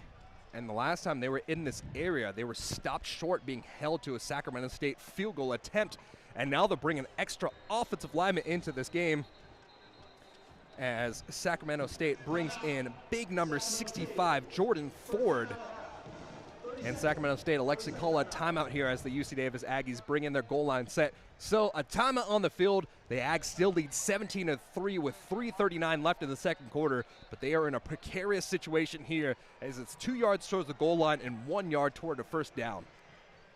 Yeah, and right now this Aggie defense is probably with their biggest test here in the game, working against, inside their 10-yard line. They know the Hornets like to run the ball and like to pass it out into the flats with their running backs that like to make plays. So, I mean, if you're Sacramento State, you have, an array of options, whether or not it's going to be a QB keep, pass it out to the flats, or just a, run or counter up the middle. And the set, they'll come out with extra offensive line off the right side of the offensive line. 2 tight ends there as they motion both tight ends from right to left, working right to left.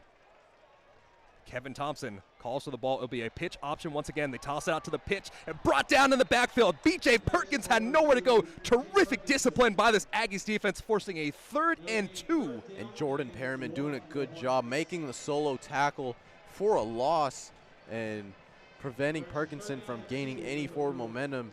Just a great contain on that play and sets up 3rd and goal. It's 3rd and 2, but they are at the 3-yard line, and they can still get a 1st down here if they get it down to the 1-yard line. So this is a bad situation for the defense to come in, so they will really have to pull through the depths to get something going here. Bunch formation off the left side of the offensive line from a far hash mark. It'll be a single back set. Quarterback keeper rolling out to the left, being pressured. Tosses it. It's intercepted. We'll see if he got his feet down in bounds. And yes! The Aggies get another interception. Jordan Perriman, the man who got the tackle on the last play, comes up for the pick. Jordan Perriman once again coming in huge for this Aggie defense. Able to step up, and as they call, no interception. But, it's still then 4th again, down. 4th down, and you see Jordan Perriman making a nice play on the ball and preventing what would have been a Sacramento State touchdown. But maybe he might have got 1 foot in. This could go into review. Sacramento State and the Big Sky teams do have that option to review the ball or the play, and he had the interception there. It was ruled an interception at first before being overturned. And as the Sacramento State Hornets hurry up to the line, this one likely won't get a chance.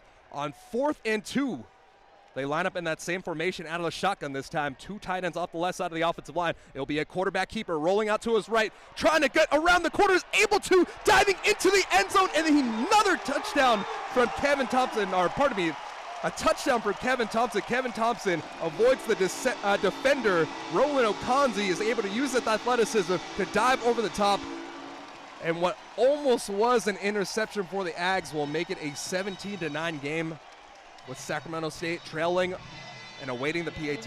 And if that end zone was maybe 3 yards away, that might not have been a score. But Kevin Thompson doing what he can to extend and reach over for the touchdown. Great second effort by Thompson, and now got ourselves a 17-9 game. 13 plays, 75 yards, 4 minutes and 1 second off the clock, and a 3-yard rushing touchdown from Kevin Thompson. That'll be his 9th rushing touchdown of the year. It'll make it a 17-9 game, and we await the PAT.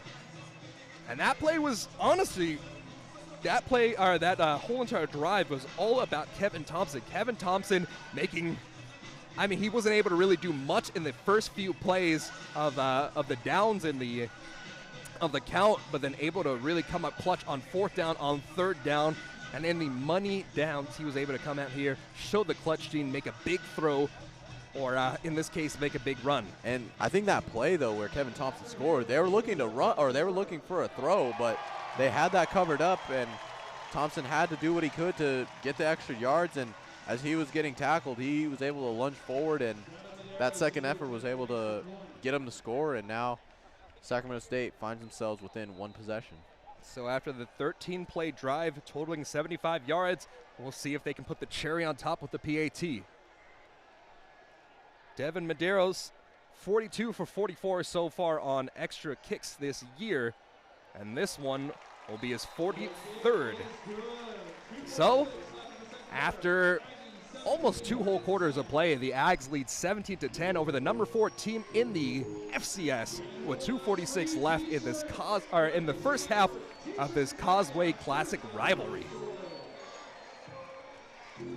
So at that, we'll take a quick break and be back on the other side for the UC Davis next drive here with 2:46 left in Hornet Stadium. You're tuned into UC Davis football on KDVS.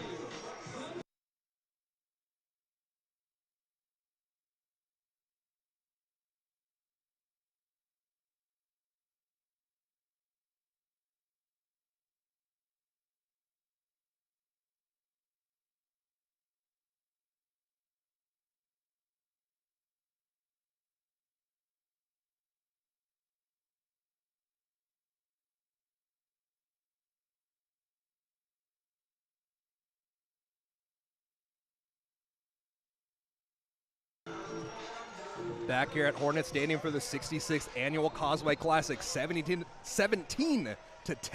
The UC Davis Aggies lead with 2:46 left in the second quarter of play. After a 75-yard, 13-play touchdown drive from the Hornets, the Aggies will come back on offense and see what they can do. A kick by Medeiros, it'll be fielded in the end zone, and this one will be taken a knee for in the end zone, and Jalen White was right there to return it for the Aggies. So they get the ball at the 25-yard line. The Aggies have 2 timeouts left in this 2-minute and 46-second drive.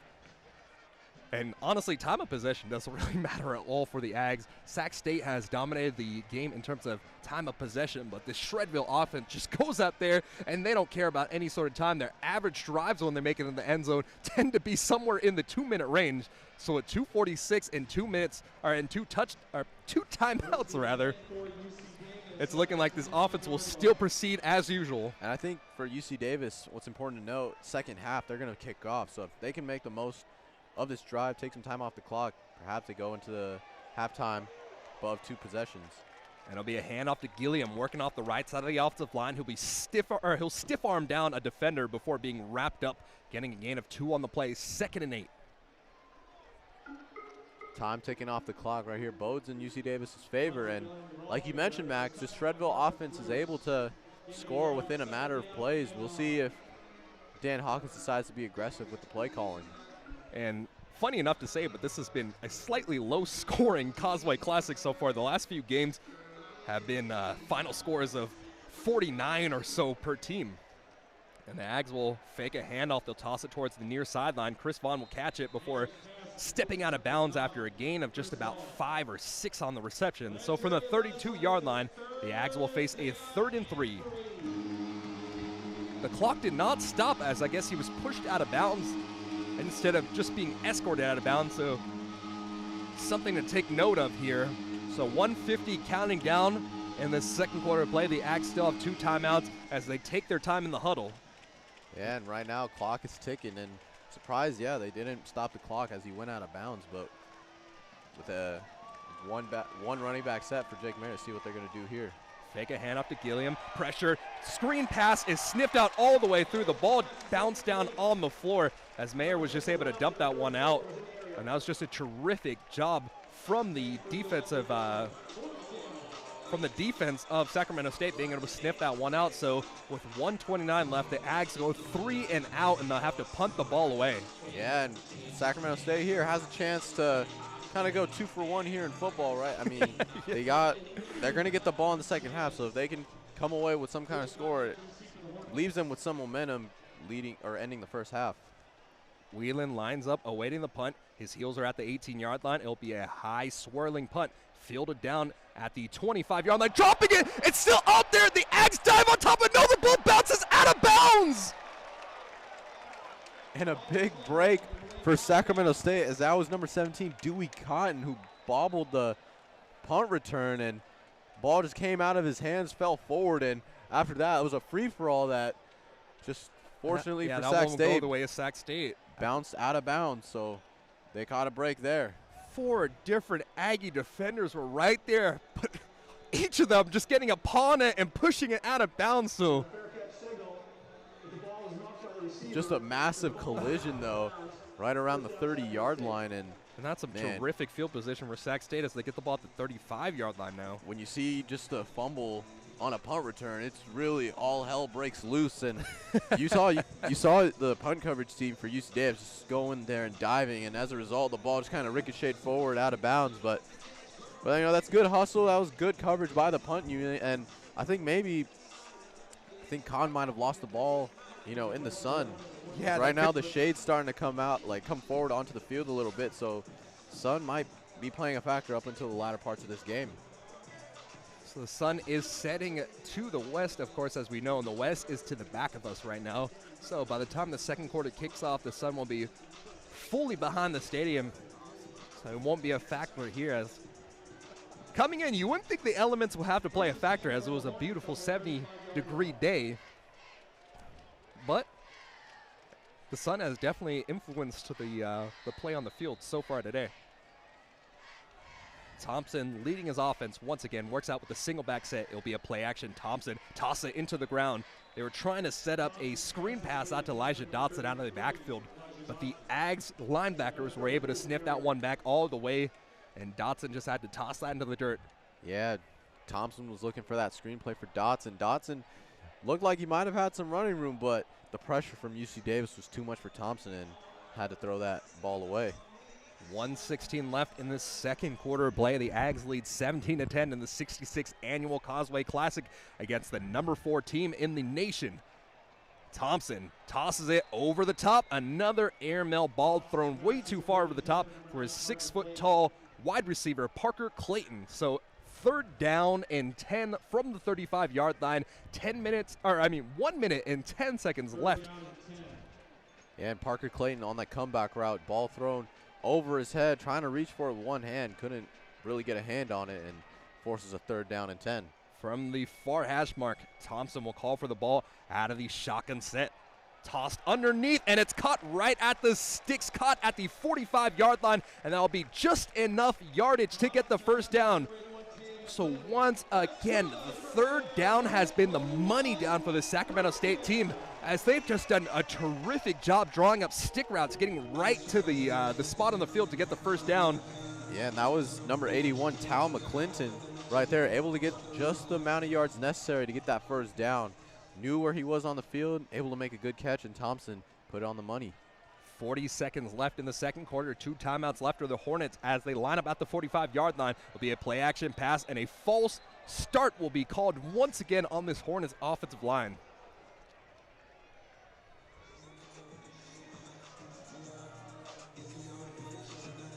Walking back 5 yards, and will await the number on the field.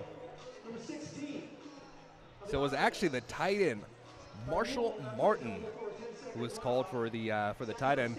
So Sacramento State, to avoid the 10-second runoff, will have to call a timeout here.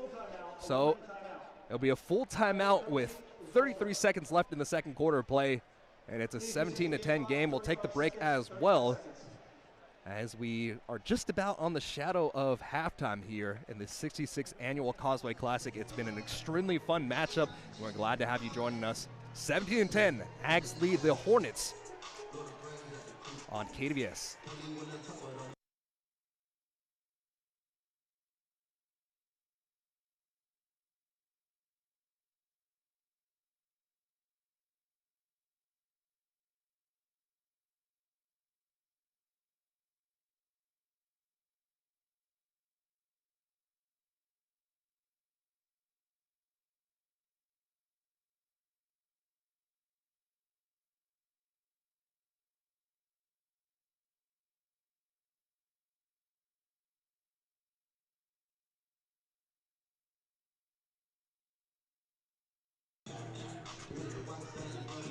.35 seconds remaining in the second quarter of play. Ags are up 17-10 over the number 4 ranked Hornets. Kevin Thompson, the quarterback, comes out in the empty set, takes a 5-step drop, stepping up in the pocket, has plenty of time to throw, has to check it down. Caught at right about the 45-yard line of the Hornets, and they'll have to take their last time out likely. And that was Marshall Martin on the reception, able to make his way with the 10 and out down the sideline and able to pick up a good chunk of yards. But with 27 seconds left, we'll see how aggressive Sac State's going to be with the play calling. So no timeout needed as the receiver was able to get out of bounds. So Thompson taking a 3-step drop out of the shotgun, pressure rolling up his left side. He tosses it out to the check down, and that's Dotson once again making a move out to the 49-yard line and be brought down after a 40-yard reception. He'll be brought down inside of the bounds of play, though. So the clock will continue to churn, and Sacramento State will have to burn their last time out with 17 seconds left. And they were arguing that maybe he actually went out of bounds, but it was a good job by the tacklers of UC Davis to kind of keep him in bounds. And usually if you're a runner, you want to look to gain those extra yards. And by result, he did it. Dotson wasn't able to get out of bounds under his own power, and so forces them to burn their last time out. And the target range for this Sacramento State team, so the kicker has a long of 42 on the year. So they're looking to get around the 25-yard line to get a chance at kicking a field goal. So the Ags still have some space to work with, about 26 yards. And it'll be third down with 18 seconds left. Bunch set off the left side of the offensive line, working right to left from the near hash mark. Kevin Thompson showing in the backfield alongside Elijah Dotson. Taking a 3-step drop out of the shotgun snap, toss it out to the 40-yard line, making a move there and being brought down. The Ags made sure he stayed down there as he was brought down at the 37-yard line. The chain game taking quite a while to get there, so the clock still has not started yet. 11 seconds left. They line it up, and Thompson's able to snap things and then get the snap down with 9 seconds left on the clock. Yeah, the clock starts or stops as soon as you pick up a first down, which is kind of the, maybe you could say, a negative effect of, you know, playing college football and time clock or clock management. And so Sacramento State, with about 9 seconds left at the 37-yard line, has a chance to maybe get off 1 or 2 plays here. 2nd and 10 from the 9-yard line. Thompson gets the snap. He'll take a 3-step drop, has time to throw, toss that towards the near sideline. It'll be caught and brought out of bounds at the 32-yard line. So with 4 seconds left, it looks like you won't I don't think you'll get another chance to kick a field goal if you actually go for a play here. Yeah, I think they're going to see whether or not they want to test the range out of Devin Medeiros, and that's what they do. And I think with 4 seconds left, I think they thought you have a higher chance of maybe getting some points on this drive by kicking a field goal rather than maybe going for a touchdown while Davis plays deep. This is a 49-yard field goal attempt here from the kicker, Medeiros, as Medeiros lines things up. He has enough leg on it, but this one goes wide left, so that'll take us into the halftime break. Ags up 17-10 against the number 4 ranked Sacramento State Hornets. It's been a terrific game and a beautiful 66th annual Causeway Classic. 20 minutes left on the clock, and we'll take a halftime break here. Coming back on the other side, the Ags will kick things off, so the Hornets will make some offensive adjustments. coming into halftime, and the Ags defense, we'll see if they can continue to stand tall. So, with that, we'll take a break and be back on the other side. 17-10, Ags lead at half.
17-10. The UC Davis Aggies lead at half in this 66th annual Causeway Classic matchup.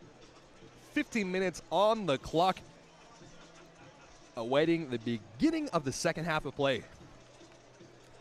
And, I mean, what we saw from that first half, we saw Sac State committing to the run, always looking to try to find ways to run the ball and, get into good field position, in Aggie territory. But just the UC Davis defense doing a good job at adjusting as they go.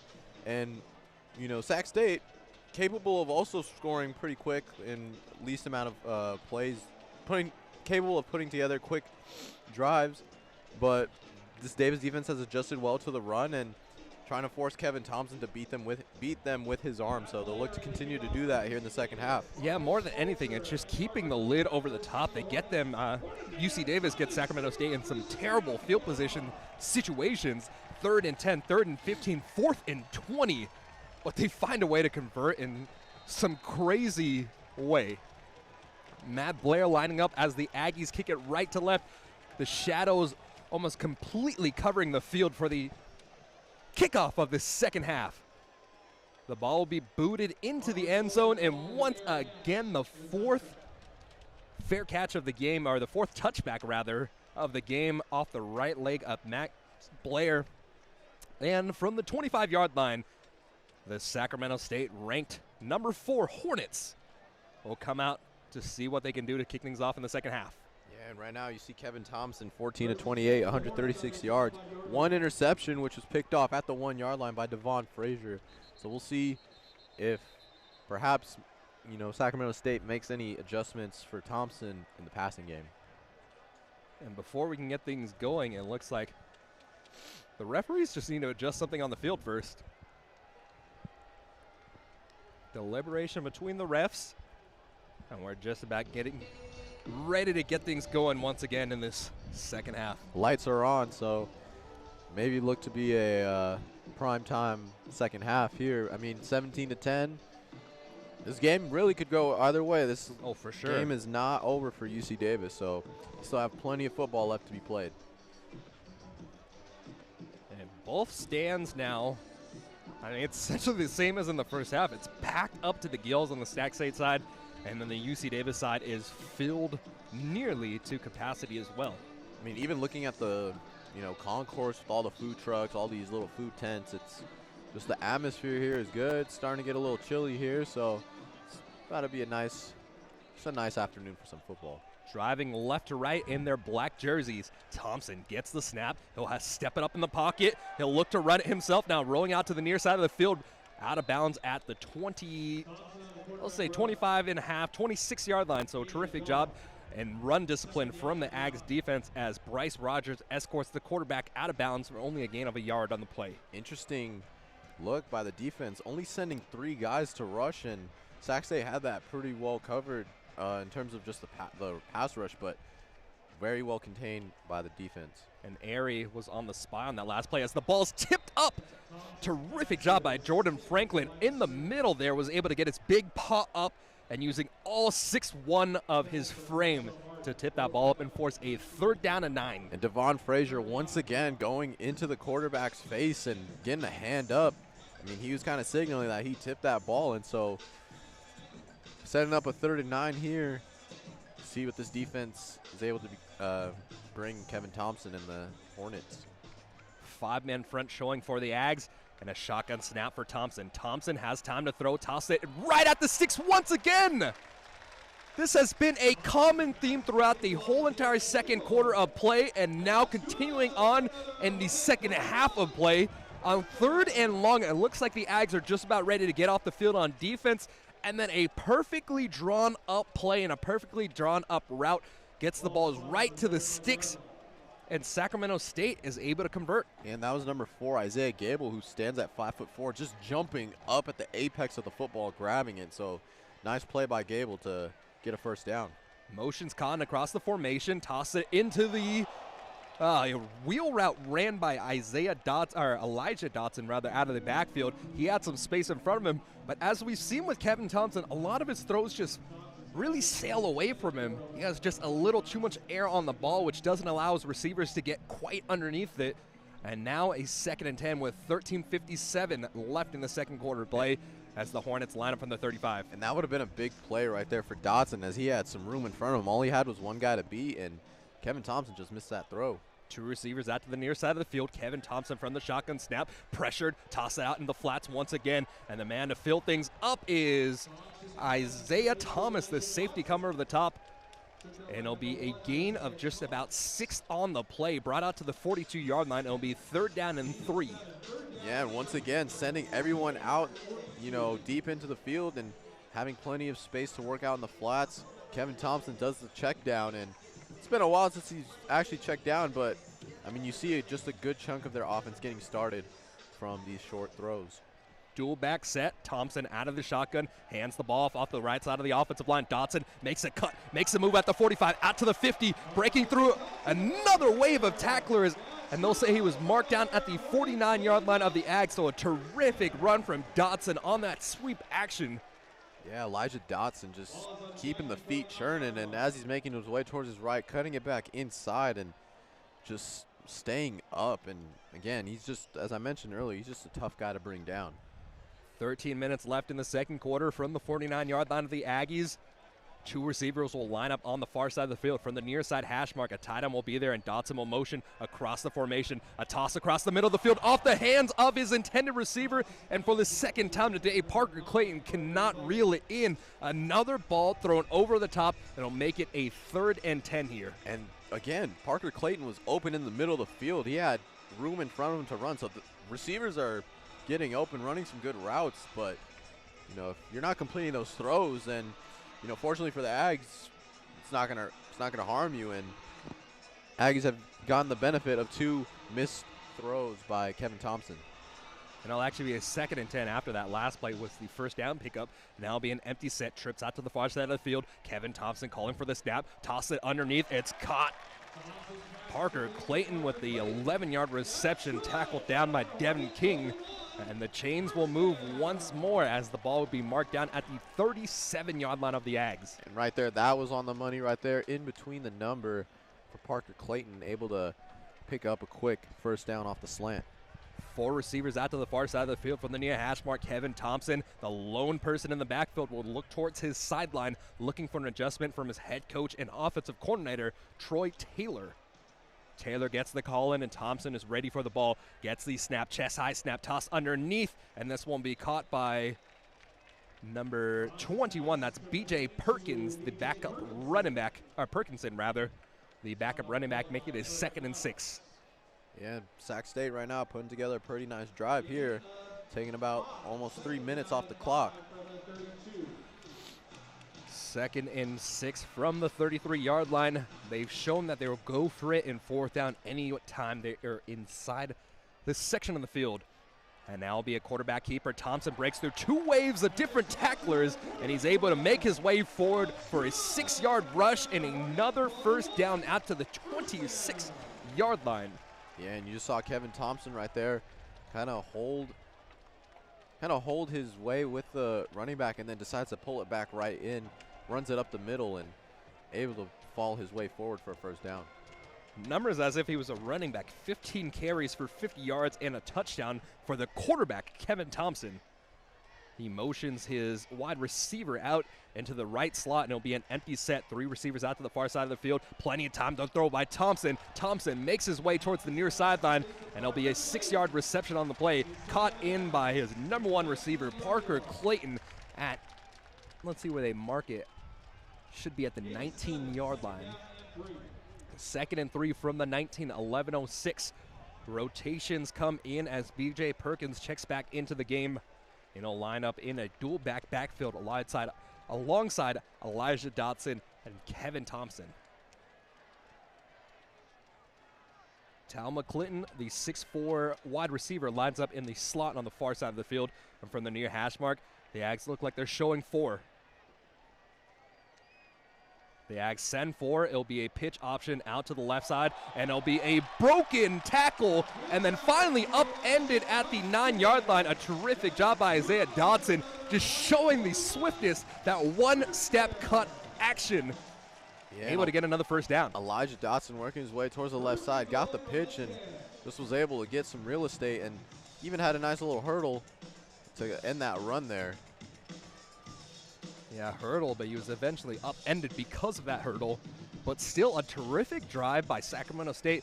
They've run off about 5 minutes off the clock in the second quarter of play to kick things off in the opening drive. And now a pistol set will be a direct snap to Dotson. Dotson running the sweep on the left side. He's brought down far back in his backfield. They say with forward momentum, he was able to make it out to the 11-yard line, but he'll still lose one on the carry, so it'll be second. Yeah, and Elijah Dotson there. Goal from the 11. They sent the receiver out in motion. They thought, you know, Dotson was supposed to be the guy to hand him the ball off, but decided to keep it himself. Found no running lanes, and good job by the defense to get a stop here on first down. True receivers out to the near side of the field from the far hash mark. Thompson is in the backfield alongside Dotson. Gets the low belt high snap. Able to corral it. Tossing it back of the end zone. Up and pushed out of bounds. Wasn't even able to finish off the catch. Terrific coverage on the play by Aaron Duncan, the safety, being able to deflect that ball away at the last possible moment. So it'll be 3rd and goal from the 11-yard line. And the Ags will send in a rotational defense here. Yeah, that was Marshall Martin right there on the corner route, and good job by Aaron Duncan right there to know where he is on the field. And before the ball comes out, or as soon as the ball actually hits his hands, rather, he's already making contact, pushing him out of bounds, and great play by Duncan to prevent a touchdown. Giving about 7 inches up in that matchup as well, so a terrific athletic play by Duncan now as the dual back set led by Thompson. As Thompson takes a 3-step jump, it's batted up in the air, and once again the UC Davis Aggies are able to get there. This time around, it's Jalen White able to go up there, spike the ball up in there, and we'll see what the Sacramento State Hornets elect to do.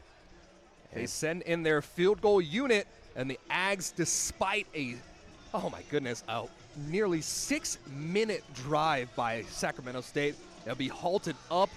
It'll be brought up into this 29-yard field goal attempt. 9:22 left. The holder is the punter, Sam Clark, as Devin Medeiros has nowhere to go. Clapping from the Hornets fans, so it will likely be an encroachment or an offsides on the defense. Still 4th down. Offside. 97. Defense. 5-yard penalty. Got so far. So that was the defensive lineman Andrew Wilson called for the penalty on that play. So the 5-yard penalty will bring the ball forward, so it'll only be a 24-yard attempt now. The Ags will line up attempting to block the short kick. Sam Clark, the holder, looks towards his kicker. Snap is down, hold is down, kick is up. And 3 points go onto the board for the Sacramento State Hornets as we have a 17-13 ball game here with 9:18 left in the third quarter of play in the 66th annual Causeway Classic matchup. Yeah, and that field goal by Medeiros caps off a 16-play, 69-yard drive that took almost 6 minutes off the clock. And for UC Davis, having the ball at the 11-yard line, able to get a stop right there inside the red zone. Big victory by this UC Davis defense. Is that play by Aaron Duncan on Marshall Martin to prevent a touchdown proved to be huge. And also on that 3rd down too, with Jalen White getting a hand on the football with the deflection. Just overall, UC Davis able to do a good job with this stand on this drive and prevented Sacramento State from putting on 6. And those are the type of victories you need for a defense. 5 for 10 for 40 yards was Kevin Thompson on that last drive. And the Sacramento State Hornets had 5 rushes for 24 yards, 5 first downs. And, of course, that penalty at the end that set up the 24-yard field goal made by Devin Medeiros. Devin Medeiros takes a shot out to the 27-yard line, and it'll await the kick. The man deep for the Ags is Jalen White, the man who just made the play the last time out. Jotting forward, booming it with the right leg, and this one will be fielded. No, not even fielded, just bounced out of bounds at the O of the Hornets logo in the end zone, so the Ags will come out on offense for the first time in the second half of play, led by senior quarterback Jake Mayer. And the last looks like to be what it might be the last half of most of these UC Davis storied senior careers. And I think for UC Davis and this, not just the offense and defense, they're going to look out to play some inspired football, as they know that this is really the last half of football that they have together. And they'll make it count. They're going to make it count. Mayer lining up in the backfield. He'll motion Thorpe from right to left, and they'll motion Lance Babb across the formation as well. From the far hash mark, the Ags work right to left. Stepping up in the pocket, tosses a needle, and it'll be caught on the left hip of Lance Babb. A terrific catch made by Babb, and this will be a 13-yard reception, moving the ball out to the 41-yard line. Yeah, and Lance Babb already out in motion, already had some momentum there, and just a slight back shoulder throw from Mayer, and Babb able to corral that. Hand off to Gilliam. Gilliam working off the right of the offensive line. Able to jot forward like a gazelle, leaping over the defenders, getting out to the 46-yard line. UC Davis wasting no time getting back to the line of scrimmage. They're wanting to move fast and trying to get a score here. Shredville in full effect here. It'll be 2nd and 5, 8:46 left. Mayer calling for the snap. No pressure in his face. Toss it out. It's Chris Vaughn going high for the catch, catching it at the 44-yard line, and another first down from this Ags offense. And Mayer noticed that Chris Vaughn had the one-on-one on the outside. Chris Vaughn just made a quick 10 and come back in and was able to secure that catch. And Chris Vaughn has been a reliable receiver here in this game. 3 receivers out to the near side of the field. They'll hand it off to Gilliam. Gilliam avoids a defender in the backfield, and he's hawked down from behind from the defensive end. Let's try to get a number there. It was actually the backup defensive tackle, Tyler Hartman, on the tackle. They're making it a 2nd and 9. But the Ags offense faltering not one bit as they line up with 3 receivers out to the near side of the field. They motion Hyman out, and they'll be lined up at tight end off the right side of the offensive line. Mayer, 5-step drop, toss it out into the backfield. Gilliam going high for the catch, had a man right up in his grill, and he'll catch it just 1 yard shy of the sticks, as the man on the tackle was the strong side linebacker, Jeremy Harris. Yeah, and Yolonzo Gilliam right there going out into the flats and is able to corral that catch. 3rd and 1 here for the Aggies. We'll see if they're able to, get the conversion. Hornets are buzzing here on 3rd and 1. The snap is off. It'll be a toss out to Gilliam, and Gilliam will be corralled and wrangled down at the 38-yard line. And that looked like a miscommunication between Yolonzo Gilliam and Jake Mayer there, as he looked like he tried to fake the toss at first and then decided to toss it anyways. Yeah, and Marcus, or the linebacker for Sacramento State, Marcus Hawkins, was there on the play. He read that the whole way, and for UC Davis now, Daniel Whelan's going to look to try to do what he did in that 2nd quarter and pin the Hornets inside their 10. Instead of going for a 56-yard field goal attempt, they'll send out the punter, and Daniel Whelan's punt will drop down perfectly at the 1-yard line. The Ags are able to get right over there, and they'll field it down at the 2-yard line. Another terrific punt by Daniel Whelan. And the punt coverage team doing what they can, being the first ones there in front of the goal line, making sure none of their feet go outside the goal line, and able to pin them at the 2-yard line. So we'll see what the defense is able to do with this field position. They proved last time that they were able to get some positive result and score, so we'll see if history starts to repeat itself. Well, if you have a linebacker like Devon Frazier there, he could possibly go back and get another interception. Last time around, when Whelan pinned the Hornets all the way back in their end zone, they ran about 4 plays before Devon Frazier was able to go over there and get they officially marked it down as a 1-yard interception there, but it was essentially a 0-yard interception as he caught that one inside of the end zone. So, like you said, let's see if history repeats itself as the UC Davis defense sees what they can do after giving up 3 points on the opening drive. And for this UC Davis defense right now, after giving up 3 points, I mean, that right there, after being inside the 10, they were able to get the stops necessary, made the plays in order to prevent Sac State from getting a touchdown. So for UC Davis, they just have to continue to bring the pressure and try to put situations where Kevin Thompson should be forced to beat them with his arm.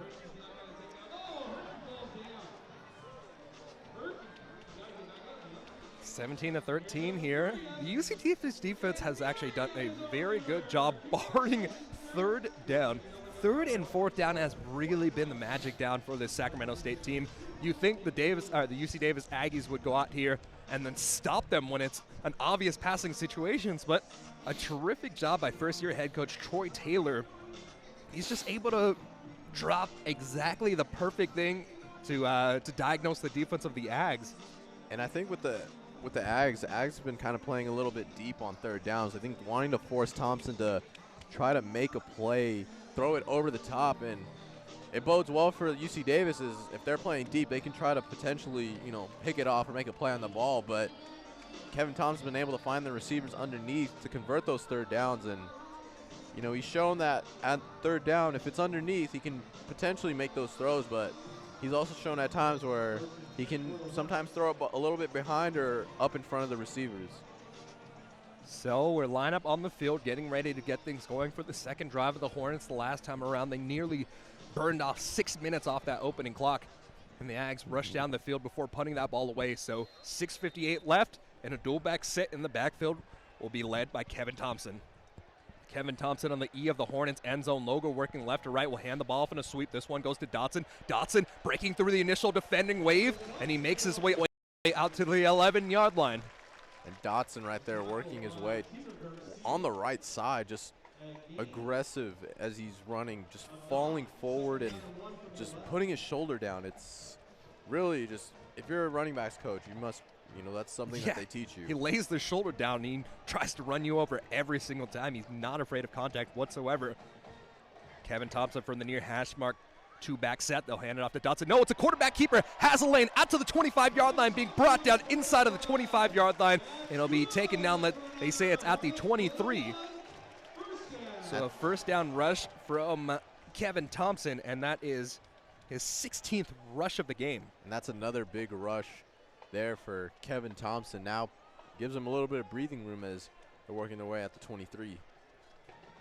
Shotgun snap, two receivers out to the far side of the field. It'll be a quarterback pass over the top in a terrific play on that ball by number 16 for the Aggies. It's the safety, Aaron Duncan. The ball was thrown way too far over the top, but the intended receiver, Dewey Cotton, just had no vision on the ball, as if that ball actually was on the money, it might have gone for 6 for Aaron Duncan. Dewey Cotton only stands at about like 5'4". So the window to put that throw in, you have to throw it under, and Aaron Duncan was able to, kind of collapse that window together, so could have made a play on the ball. Thompson with the dual back set will send Dotson out into the far side flats. Thompson scans the field, steps up in the pocket, and he'll be wrangled down. A terrific job by Bryce Rogers, the defensive tackle, coming up for the 6-yard sack on the play, and it'll be 3rd and long. Bryce Rogers able to shed his man off, and Aggies bringing in pressure, and Kevin Thompson kept his eyes downfield, and next thing you know, Rogers is there to corral Thompson down and forces a 3rd and long here. 4th sack of the year for Thomas. So Flowers, by the way, is actually number 2 overall in season solo tackles for the Aggies as well, so that's something to look at as well. Thompson stepping up, throws a bullet, and that's caught short of the sticks this time around. It'll be brought down at the 30-yard line. So the Aggies do give up a big play on 3rd down, but they have a potential to force a punt from Sacramento State here. And it looks like we'll see if Sac State decides to punt, but Duncan is on the field for the Aggies. He's laboring as he's sitting right here. And I think for Sac State, where they've shown, the previous 3 plays that they've been able to run the ball quite effectively, I think even when it comes down to being inside their 40 or 50-yard line, they might choose to run it in 4th down depending on the circumstance. And some updates in terms of all-time stats for the Aggies right over here. So Flowers has 7 tackles today, but 6 of them are solo tackles, so that puts him over the top, passing Chris Sparker's 2000 season, and he's only trailing Jason Hairston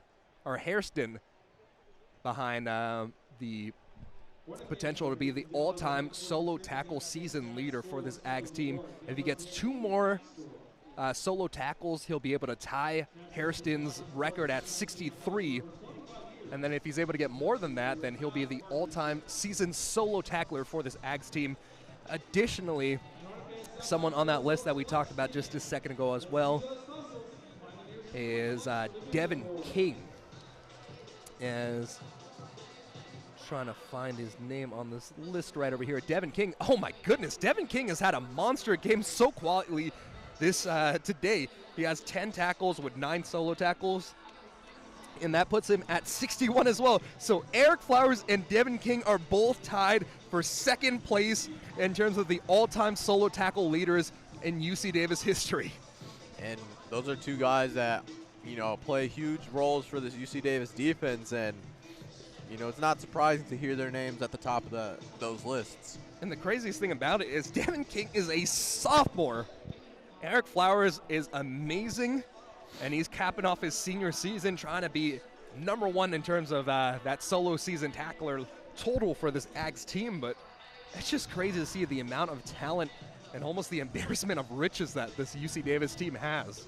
Yeah, and you know, when you're able to recruit guys on the defensive side of the ball that, you know, like to be physical, like to go sideline to sideline, not afraid of contact, you know, it just bodes well for, you know, it sets that expectation, you know, if you're a defensive coordinator, you know, this is what I want. And, you know, if you know, kind of apply yourself and you want to, you know, be great, you can be like these guys. Yeah, exactly. Robert Tucker doing a tremendous job recruiting for this UC Davis defense. And the Ags send out their defensive group, so it looks like the personnel that they see in the huddle, they believe that Sacramento State will end up going for it on 4th down, and the offense does come out onto the field. Kevin Thompson sprinting out, and it'll be a fake out as the Ags, they call for this as well. So a nice little chess matchup here. They put the offense in the huddle, but then end up sending the punt team, and the Ags send their defense out onto the field. They're viewing and awaiting a fake punt by Isaiah Thomas was the safety in there, and he's also the punt returner for the Ags. So a terrific job on both sides, just playing chess on the field here. The ball will be fair caught at the 29-yard line, and the Ags will get the ball flipping the sides of the field. They'll walk right to left. And that was just a little fun matchup between the brains of Dan Hawkins alongside the brains of Troy Taylor. Yeah, I mean, you just saw Sac State look like they're going to, you know, show that they're going to go for it on 4th down, but just quickly bring their punt team. I mean, you might put, depending on how you see it, you might see that you might put a lot of meaning behind it, but I mean, just overall, it's just a little fun matchup. You love to see those little chess matches throughout the game for it's just the little nuances that you see coaches do to maybe try to throw another team off. But, you know, well-coached teams are ready for, you know, those instances, and UC Davis didn't flinch one bit. So Sacramento State averages 37.2 points per game. They're stuck at 13 right now with 4:39 left in this third quarter of play. But something to note right over here, Davis came in with, I mean, not that great of a defense. They came in ranked number 99th in all of the FCS. And, I mean, they've shown up today, really. This defense has made the adjustments coming up in the biggest game of the season for them, really, at this point. Yeah, and I mean, you've seen where the first drive of the second half where this Davis defense was, you know, or the Sac State offense was actually, you know, flirting inside the Aggie 10-yard line, and they were able to make plays to prevent, you know, the Hornets from scoring 6. You know, you see guys bringing in pressure, getting their hands up, tipping balls, you know, being the first ones to the runner, and you see gang tackle. I mean, you just see this defense overall having a solid game, and having a solid game until 3rd and 4th down, though, unfortunately. Despite Sac State rushing for 123 yards, Sac State has had, you know, a run for their money. Yeah, definitely have been contained so far this game.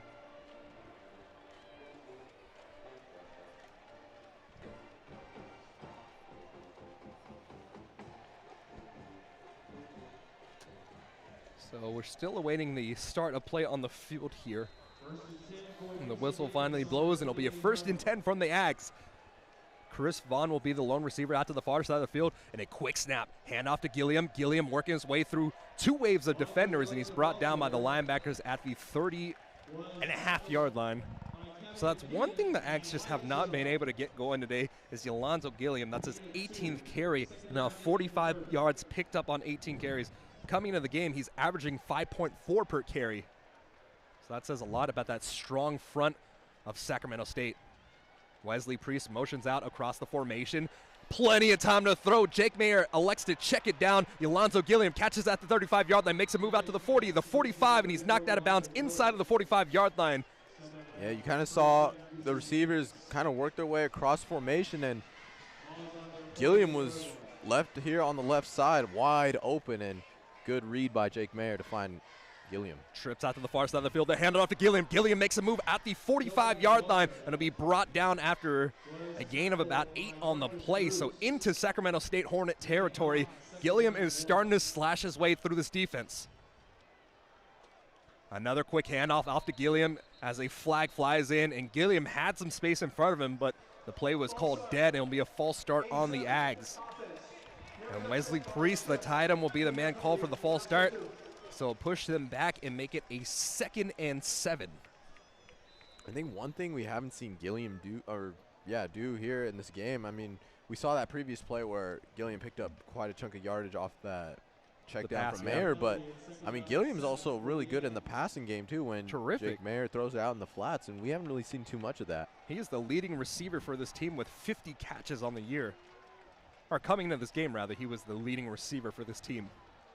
Chris Vaughn's had a monster day as Mayer takes a 3-step drop, and then it's through the hands of Chris Vaughn. Chris Vaughn found the soft spot in the coverage. Marcus Hawkins was right in front of him, so Jake Mayer had to throw the ball behind his wide receiver, and just unable to adjust to the ball was Chris Vaughn. It'll be 3rd down now. 3-step drop over the top. The ball is picked off at the 29-yard line.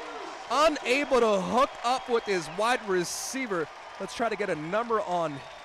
That was Orlando Ornelas, who was the intended receiver, and I mean, that was number 30 for Sacramento State. That was Alan Perriman just making a play on the ball, able to jump that route, and I think that ball started to sail on Ornelas a little bit, and Perriman was able to make a play, and Sac State will take over at the 30. So the momentum swings back to Sacramento State once again as Mayer, on his 18th passing attempt, throws an interception here. 3:09 left in the second quarter, and Thompson leads the Sacramento State offense once again. The Ags showing man-to-man coverage, toss out to the near side of the field. It's caught by Clayton as Clayton is spun down at the 36-yard line, rather, making it a 2nd and 4. Quick underneath route to Clayton, and Clayton so far in the second half has been the recipient of a few targets of Kevin Thompson. Definitely. Clayton is the leading receiver now after that catch, as he has his 4th catch, putting him over the 44-yard marker. Empty set. Thompson, quick pass, and that ball sails way too far wide of his intended receiver, Dotson, who was lined up in the slot on that play. So it'll be another 3rd down and 4 with 2:35 left in the third quarter play. And let's see if this Ags defense can make another strong hold. Yeah, and this will be huge for UC Davis. It'll be a nice bounce back from that Jake Mayer interception. If the defense can come back and force a punt, that'll definitely give a lot of confidence to them going forward. Pistol set for Thomas. Alongside in the backfield's Dotson. Finds a man right at the sticks, and a terrific dig route caught by Parker Clayton. And Parker Clayton right over there was drenched all over by Amir Cox, the backup cornerback, who was able to get just enough separation at the end of that play to move the chains. Yeah, and Parker Clayton able to get the necessary yards to go, able to come back. Once again, receives the ball and picks up the 1st. 1st down and 10. 2 minutes remaining in this third quarter of play. The Ags need to get a man off the field. They're able to get the man off the field before the snap is off. And it'll be a quarterback keeper and a sack in the backfield. Naz Anesi was back there alongside the backup defensive tackle, Nick Fehrenbach. Yeah, Fehrenbach just able to get the pressure up the middle and able to stop Kevin Thompson in his tracks, and also Naz Anesi there with the assist. And I think the Hornets were just trying to get that ball snapped off to get a free play, but that fires back against their favors here as it's a 2nd and 11. Thompson having plenty of time to throw his hit as he throws the ball way too far over the top. And a terrific job by the safety, Chris Venable, pushing the wide receiver out of bounds, not allowing him to get contact inbounds. It'll be 3rd down and long, 3rd and 11. Yeah, and that was the 6'2" tight end, Marshall Martin. And Again, he's a big target, but he went up, high pointed that ball, and Venable did a good job just pushing him while he was in the air, not able to get any feet inbounds. Thompson working with the 2 wide receiver set, takes a 5-step drop, steps up in the pocket, and it'll be brought down in the backfield. Right there, Connor Airy flies in through the air and gets the tackle for loss, or the sack. And a flag flies in, so it'll likely be a holding. Oh no. Hands to the face on the defense, and it'll be called on the freshman linebacker Nick Eaton. So what would have been a 4th down in an eternity against Sacramento State will turn into a 1st down opportunity all the way into the UC Davis territory at the 45-yard line of the Aggies. And that's a boneheaded mistake from the freshman out of Rockland, California. Yeah, you can't have those personal foul penalties after a big play by Connor Airy, able to just stop Kevin Thompson as he's stepping up in the pocket. But that hands in the face penalty now gives some momentum for Sac State. Dual back set out of the shotgun. Thompson stepping up in the pocket. He'll be hit as he floats the ball over the top. 4 different Aggie defenders were right there to cover up Elijah Dotson on that play, and the pressure was too strong as Thompson threw the ball far too far over the top, making it 2nd and 10 from the 45 of the Aggies. And that's what the Aggies need to do. I think Kevin Thompson just does not respond well to pressure, and every time he's had to be forced to make a throw, there have been his receivers are open in stride, but just hasn't been able to get him the ball in. But the problem with that is if you put pressure on Thompson and you don't get there, then he has a wide open rushing lane and he can rip up a 5-yard run. 6 seconds left in the play clock. The Aggies bring pressure. It'll be a tunnel screen. Caught at the 45-yard line, making a move out to the 39-yard line and brought down right over there, and that was Dewey Cotton on the 6-yard reception. Venable was the man on the tackle for the Aggies as well. So another 3rd down here for the Aggies. They have a chance right here to get a stop and force Sac State to either punt or maybe, go for it. So Sac State has gone for it quite a bit in this area of the field, but we'll see what the Aggies can do on 3rd down. 3-step drop, pressured, tossed, and he tossed it to a man that was already on the ground. Parker Clayton was the intended receiver on the play, but Jalen White was towering over the top as he slipped down at the end of that route. And now will be another 4th down and 4, and we'll see what Sacramento State is able to do. So far today, they are 3 for 3 on 4th down, 9 for 18 in terms of 3rd downs. It looks like they're going to go for it. And they will go for it with the bunch formation off the near side of the field. From the far hash mark, Thompson waiting for the ball. Motions Dotson off the left hip. 5-step drop, pressure to go, and the ball is through the hands of through the hands of Parker Clayton, as Parker Clayton tried to dive forward, grab that ball, just was not able to get it, and straight through the bread basket. The Aggies will force a turnaround downs, 17-13 with 30 seconds left in the 3rd quarter of play. The Aggies will get the ball back from their own 39-yard line. Yeah, and Thompson right there standing tall in the pocket, good patience, and kind of zipped that ball through to Parker Clayton, and I think it was into the hands of Parker Clayton, but I think he just forgot to secure the catch, and he kind of had his eyes set forward. Yeah. So Aggies will take over at the 39. And a very quick moving Aggie offense. Jake Mayer comes out in the shotgun. He'll have to roll out to his right, and he tosses it through the hands of Yolonzo Gilliam. That one was good that Yolonzo Gilliam actually didn't bring that one in. If he caught the ball, he would have been brought down for a loss of 4 on the play, but instead it'll be a 2nd and 10 from the 39. And they ran a similar play like they did earlier in the 3rd quarter, where Babb was on the left side on a wheel route, but just wasn't able to find him there. 3 receivers out to the far side of the field. Mayer gets a snap. The linemen don't even rush forward, but I think it was a miscommunication on the edge of the Aggies, as well as Jake Mayer just had to throw that ball away. So it'll be 3rd down once again in just a flash. It seems like they got the ball. I mean, literally, they got the ball 9 seconds ago, and it's already 3rd down. 5-step drop off the back lane. Toscan over the top, and a terrific job at the end of the play to break things up is number 30 on the play for the Hornets. That was Alan Perriman, and Wesley Priest had his hands on the ball, but Alan Perriman able to kind of get his hand in there and swipe it away, and forces a 4th down now for the Aggies, and Sac State will get the ball back once again. So despite the fact that the strong-handed tight end, Wesley Priest had his hands on the ball, it was just an even better play by the defender there, as Whelan's punt is a booming punt. It'll flip the field all the way down to the 7-yard line. So you got to give an MVP out to the game so far. It might actually have to be to Daniel Whelan, because he's really controlled the starting position on the field and just controlled the games in terms of special teams there. Yeah, and Daniel Whelan once again with that hang time, and Dewey Cotton had no choice but to call the fair catch, and he'll be working inside the 10 once again. But again, it's up to the defense to stop the initial run plays of Sacramento State that they have. And Kevin Thompson, so far, he's shown that even on a designed pass play, he's still willing to abandon and run it forward. So Alan Perriman doing a terrific job for his defense. And now this time around, Thompson will hand the ball off. Nope, it's a play action. It's tossed over the top and brought in by Dewey Cotton. Yeah, Dewey Cotton had to jump up there to make a play. Thompson was facing pressure and got that ball out quick. And with that, we will find the end of the third quarter of play. 17-13, the UC Davis Aggies lead after 3 quarters.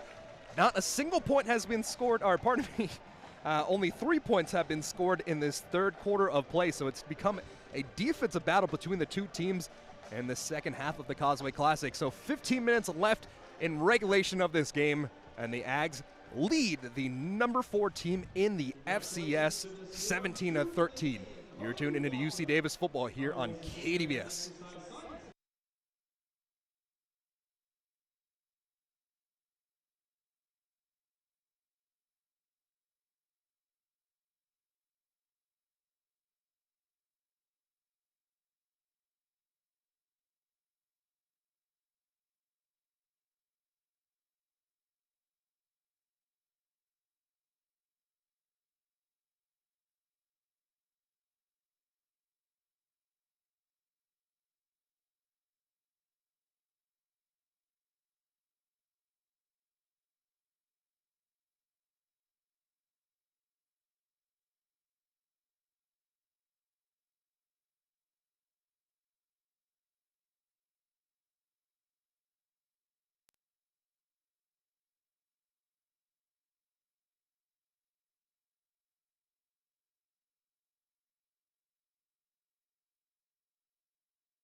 "15 minutes remaining in regulation of this 66th annual Causeway Classic.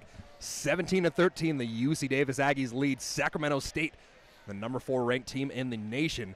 It'll be a quarterback keeper and a pitch option this time around. Thompson will throw the ball out of bounds. So I think he was looking for potentially someone on the, running towards the right side. Saw no one there. And yeah, Parker Clayton was the intended receiver. I was just looking at the offensive linemen to see if any of them were downfield by the time that ball was thrown. Anytime you have one of those situations where it's a sprint option, you get a lot of linemen down the field. So fortunately for him, it won't be a penalty against the Hornets, but it'll still be a 3rd and 8. From inside the 10, too. This is huge for UC Davis here. Late substitution for the Hornets. trips out to the far side of the field from the near hash mark, working right to left. Kevin Thompson takes a 3-step drop, tosses it. It's off the hands of his intended receiver, Elijah Dotson. The running back out of the backfield had no chance on that ball as it was sailed over the top. And Daniel Whelan's punt has helped the Aggies out a lot, as they will they'll force a punt from Sacramento State now. So the field position played a role there, and Daniel Whelan was the main reason that the Aggies were able to push Sacramento State all the way back into their own end zone. And they got Isaiah Thomas back to return, and Isaiah Thomas, he was lined up at the 47-yard line of the Hornets, so he's expecting a short punt. Let's see if the Aggies decide to bring pressure. They send 5 men over there. Isaiah Thomas will have to retreat all the way back to his, the ball actually fell short, so a terrific starting field position for the Aggies as they line up in the Hornets' 46-yard line, and the sure-handed Isaiah Thomas is able to ensure that they get the ball right over there. So with a 17-13 lead, a quick 3-and-out by the Sacramento State team will give it back to the Aggies in positive territory. and for the Aggies now, they got to look to see what they can do. They need to try to maybe switch it up here, get Gilliam going on here and there, and then maybe look to take a shot downfield. Chris Vaughn has done a good job, being a reliable receiver, so maybe look to him or even Lance Babb here on this drive. 3 receivers out to the near side of the field in the empty set. Mayer taking a 3-step drop out of the shotgun. It'll be a toss out to number 82. Let's try to get a number. That was Lance Babb. Oh, that was Lance Babb. It was supposed to be a number quick 80. bubble screen, but Sac State read that the whole way. I think that was actually a flow screen or a tunnel screen, because he came back after running a dig route. And a quick snap for the Aggies. Once again, the lightning-fast offense gets the handoff to Yolonzo Gilliam, and Gilliam will be brought down at the 43-yard line. So once again, before 30 seconds even runs off the clock, the Aggies will face a 3rd down and 7 with 14:11 left in this game. And this lightning-fast offense paid dividends early on in this 3rd quarter, but since then, it's really put them at a deficit and not given their defense enough time to work with, or enough time to rest, rather. So 2 receivers out to the near side of the field, tied in off the right side of the offensive line, and Mayer from the far hash mark works out of a shotgun set with Gilliam in the backfield. 3-step drop, has time to throw, toss out to Gilliam. Gilliam brought down way short of the sticks. He's brought down at the 39-yard line, and once again, without even a minute run off the clock, the Aggies will have to send out their punt group. Yeah, and Daniel Whelan brought in once again to try to change the field position game and pin him inside the 10 once again. We'll see who's back to receive for, looks like Dewey Cotton for the Hornets, and see if Daniel Whelan gets this hang time going. This one will be booted down, and it'll be fair caught this time at the 3-yard line. So another terrific punt by Daniel Whelan. Once again, the #1 all-time leading punt average punter in UC Davis history. Man, that's a mouthful right over there. And he is able to flip the field once again, making it a 1st and down from the 4-yard line of the Hornets. Yeah, and anytime you're punter in a game who has multiple opportunities like that, does that 4 times, able to pin an opponent inside the 10, one of them proving to lead to a score, I mean, that's about as valuable as a special teams, play. Those are about the most valuable special teams plays that you could possibly make. So a 35-yard punt on that punt, and that will be I believe it's the 21st punt that he has inside of the 20-yard line this year. So truly a specialist for UC Davis there. Daniel Whelan has really been an amazing tool to be used for this UC Davis team. I mean, with 13-12 left to go here in the final quarter, Sac State down by 4. I think we're going to look to see maybe a sense of urgency start to pick up for Sac State. I mean, they know coming in #4 team ranked in the country, they have a shot at winning the Big Sky Conference Championship. Really, UC Davis is, right now they have the target on their back, and they have to try to do what they can to withstand a possibly, inspired Hornet football team. But UC Davis has to come in from the other side and just continue to make plays and have that inspiration to beat Sac State, have it outweigh Sac State's inspiration. So Sacramento State can win a piece of the Big Sky Championship, as they would tie for Weber State for first place in the Big Sky after Weber State wins 38-10 over the Bengals of Idaho State earlier today. That one has come to a conclusion. 39-10 was the final score in that matchup.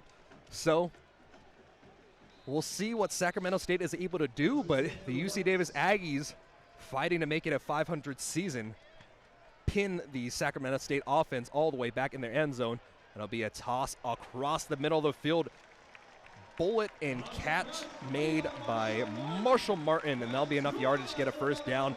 11-yard reception on the play. It'll be a first down and 10 from the 16. Yeah, Marshall Martin making his way towards the middle of the formation, and the ball was thrown almost behind him right there as he had to shift his body back, but able to corral the catch for a first down. In a hurry-up offense as Thompson gets the snap off, stepping up in the pocket. He's hit at the very last second, but he's able to throw it out to his wide receiver. Number 1 target, Parker Clayton, was able to get the reception on the numbers over at the 30-yard line, and Devin King was there to make the tackle. Parker Clayton right there on the nice comeback too. Thompson facing pressure, able to be patient, step up, and finds Clayton for a first down. Ball at the 31.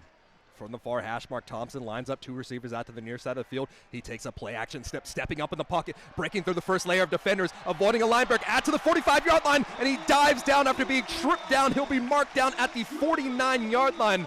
Thompson showing the athleticism, ripping the UC Davis defense for another first down. Yeah, that was a gain about 19 right there, and Kevin Thompson just showing the elusiveness, steps up in the pocket, has some space, and able to make a few cuts, and doing a good job at protecting himself and falling forward near the 50. Empty set for Thompson. 3 receivers out to the far side of the field, and a wide receiver off the right side of the offensive line as well. Caught in the middle of the field. A bulleted pass would be brought in at the 35, making his way into the end zone after breaking a tackle, and that is a backbreaker for this UC Davis defense. Marshall Martin ripping a 41-yard reception off, and this is the first lead Sacramento State will take in this game. 19-17 with 11:51 left in the 4th quarter of play. I mean, Kevin Thompson kind of been inconsistent all game, but right here stands tall in the pocket, able to find Marshall Martin in the middle of the field. Martin, just a big body at 6'2", breaks a tackle and makes his way down the sideline for 6 points. 4 plays, 96 yards, only taking 1 minute and 21 seconds as the PAT is up and it crosses the T on the PAT. So Medeiros is able to make it a 20-17 game as the UC Davis Aggies trail for the first time today in the 4th quarter. And like I said before, it was 4 plays, 96 yards, capped up by that 51-yard passing touchdown to Marshall Martin. It was a terrific drive by Kevin Thompson there, as Kevin Thompson went 3 for 3 for 78 yards. He had 1 rush for 18 yards. And then, I mean, that drive was just all Kevin Thompson. Kevin Thompson is finding his own groove there as he gets his first passing touchdown of the game. So after that drive, he's 27 for 54 for 288 yards, 1 touchdown and 1 interception. Yeah, I mean, Kevin Thompson on that previous drive just able to make plays for his team, able to kind of stay patient and complete some passes where earlier those might have been behind or out in front of his receivers, but very poised and accurate on that drive, able to make plays with his feet. And I mean, for the defense, it's just the missed tackle, and I mean, that's just kind of a breakdown in fundamentals. How much of that has a factor to do with UC Davis's 3 quick 3-and-outs? I mean, if your defense is on the field quite a bit, you know, it can start to wear, but for UC Davis now, playing from behind, you might look to see the sense of urgency pick up a little bit. That's a low kick. This one will bounce down at the 35-yard line. It's fielded at the 6-yard line from Thomas. Thomas makes a move at the near hash mark, and he'll be wrangled down at the 24-yard line. Or Jalen White, rather, was the return man on the play for the Aggies. So the Aggies will get out the 24-yard line. And let's see what Jake Mayer, the senior quarterback, was able to do. The all-time leading passer in UC Davis history is 12 for 23 today with 184 yards, 1 touchdown, 1 interception. He had a lot of success early on in the game, as in the first quarter, I think he ended up with 110 yards. But since then, only 74 yards of offense off the arm of Jake Mayer. And, I mean, like you mentioned, Max, that previous drive only took 1:21 off the clock, so plenty of time left for UC Davis to turn things around. Tighten off the right side of the offensive line. Mayer will roll out to his right, flipping his hips, tossing over the top. Alonzo Gilliam makes a one-handed grab out to the 35, out to the 40-yard line, brought down at the 40. A terrific 15-yard reception. Alonzo Gilliam out of the backfield, picks it out of the air with the one-handed grab, and gets a first down for the Aggies. And Mayer throwing off his back foot, facing pressure, but able to get the throw off, and Gilliam working his way down the sideline, cuts inside, and one tackle away from breaking it to the house. Only 3 players have made a reception for the Aggies offense so far. That says a lot about the injuries and a lot about the skill that those 3 players have. As a pass is caught by Lance Babb the second, he makes a move. It's a dig route on the sideline, on the far sideline, and he gets a gain of 6 on the play, making it 2nd and 4. So the 3 receivers that have made a catch for the Aggies so far, Alonzo Gilliam, the running back, Chris Vaughn, who has 5 catches for 120 yards, and Lance Babb gets his 5th catch for over 50 yards. And so Gilliam gets a handoff up the middle, and it'll be 3rd down and about 1.5 yards to go for the Aggies. The first down yardage marker of the point to make is at the 50-yard line. It's right at midfield as the Hornets have a man down. Marcus Hawkins is the man down for the Hornets, as he had a terrific game for this team so far. 10 tackles, 4 solo tackles, and then 6 gang tackles, 1 sack, and also a pass break up. So Hawkins falling down here would be a big loss. It looks like he maybe just got the air knocked out of him for just a second as he's able to get back up and then take a brisk walk to his near sideline. Yeah, it looks like he's even playing with a club too on his right hand, and I mean that just kind of shows you the toughness right there, playing with potentially either a broken hand. So the Sacramento State offense will come out in their base nickel set here to face a 3rd down and 2. 10 minutes, 42 seconds left. Mayer will line up with a double tight end set off the right side of the offensive line. Gilliam's in the backfield. Mayer runs a quarterback keeper. He makes a move at the 50-yard line.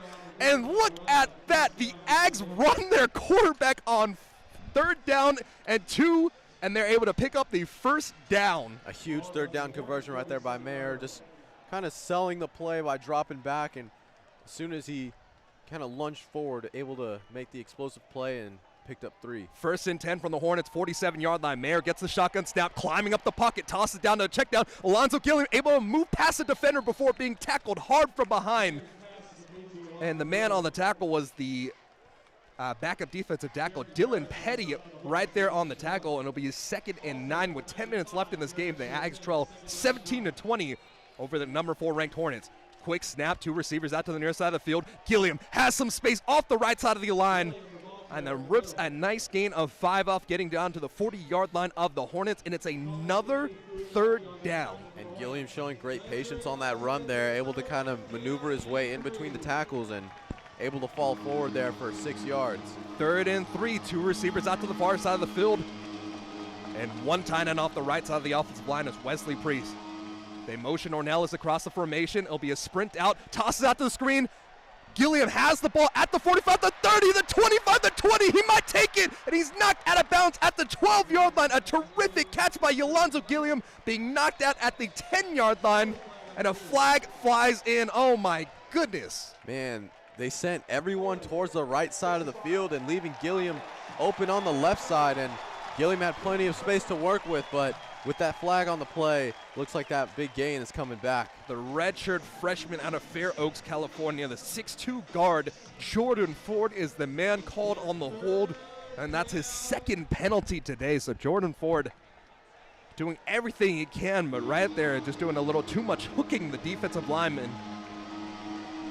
So what was a tremendous play will turn into a 3rd and 9 after the penalty. Jake Mayer calls for the snap, toss it off the back foot, one-on-one coverage, and nowhere to go. Vaughn was met at the top of the ball. Could barely even make a move at the ball with terrific coverage by Jerron Bland, and another flag flies in. I think Vaughn was maybe... And a chop block from the Aggies will end up still bringing 4th down there. And Whelan will have to see if he can show off that big right leg once again. Yeah, just 2 tough penalties there for the Aggies, and a big play by Alonzo Gilliam negated by a penalty. And, you know, if that penalty doesn't get called, then you look at the Aggies in striking distance to take the lead right back again.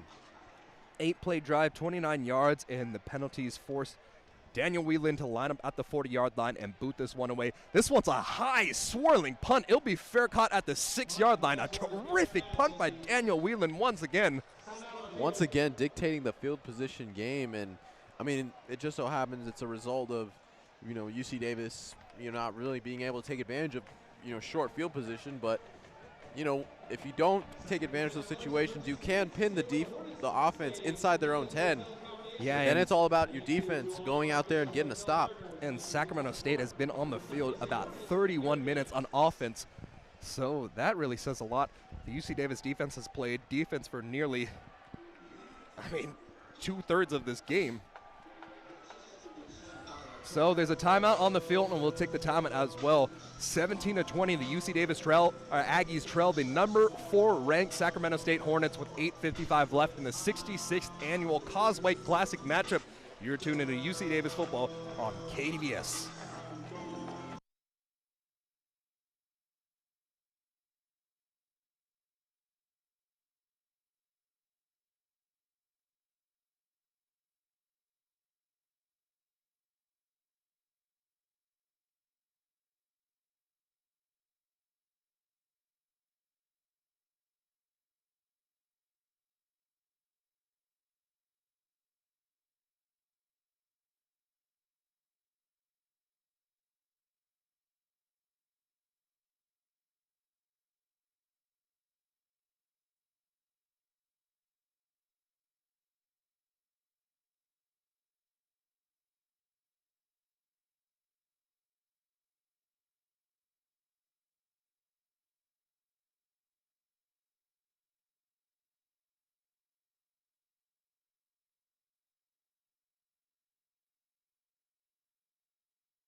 Mo and I were talking about the all-decade team that was released just a little bit ago, and a lot of the current players on this team are on this list. The long snapper, John Almoa, the running back, Alonzo Gilliam, in only his second year with his Ags program. Jake Parks, the sophomore right guard. Wesley Priest, the senior tight end, and Jake Mayer, of course, the senior quarterback.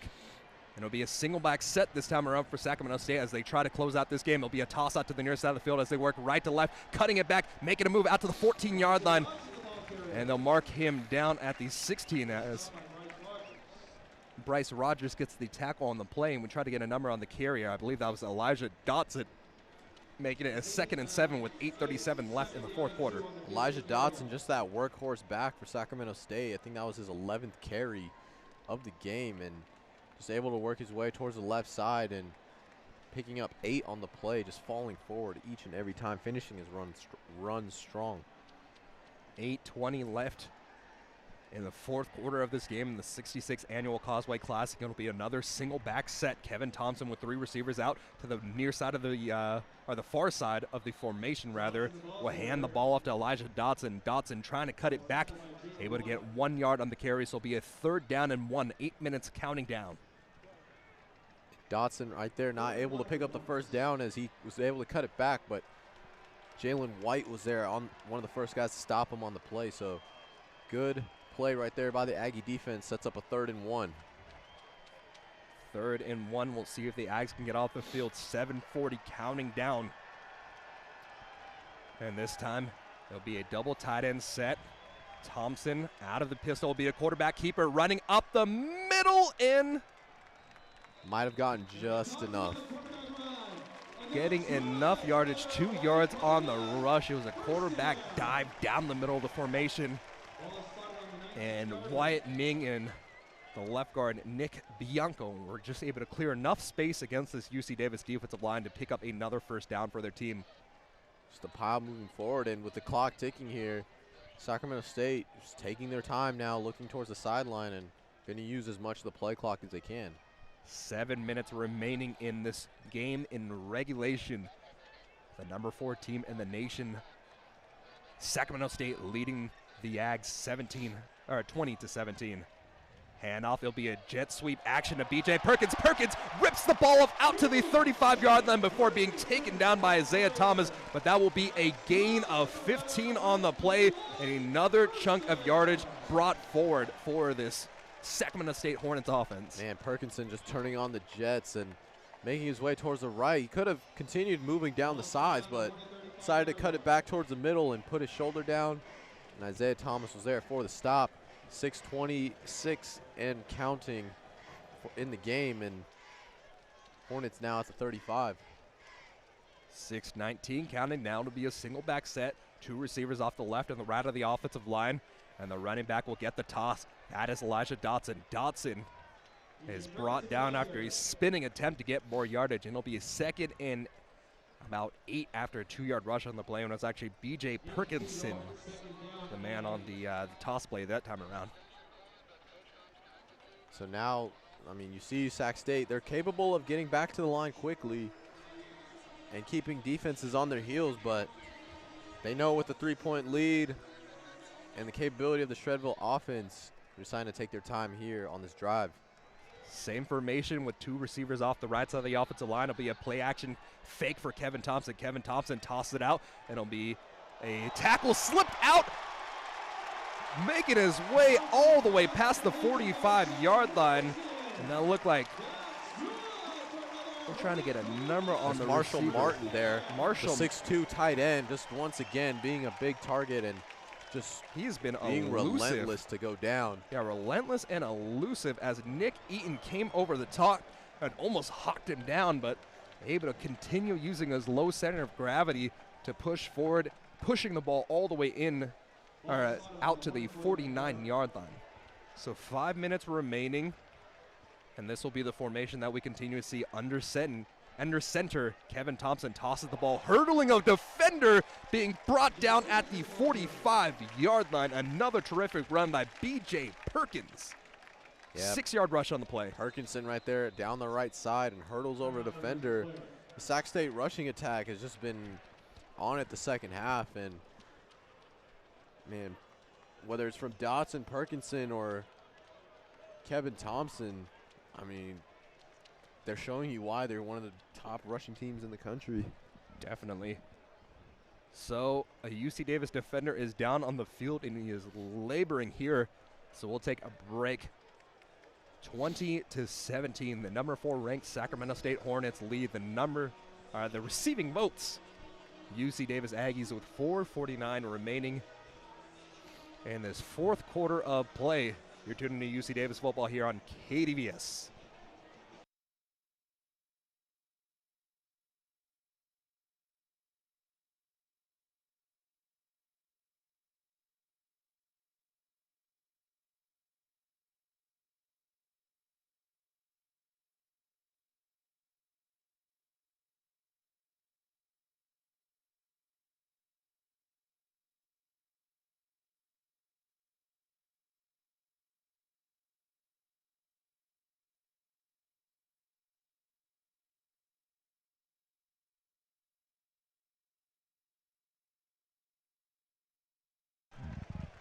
Back here in Hornet Stadium as we come into the last 5 minutes of play in the 66th annual Causeway Classic matchup.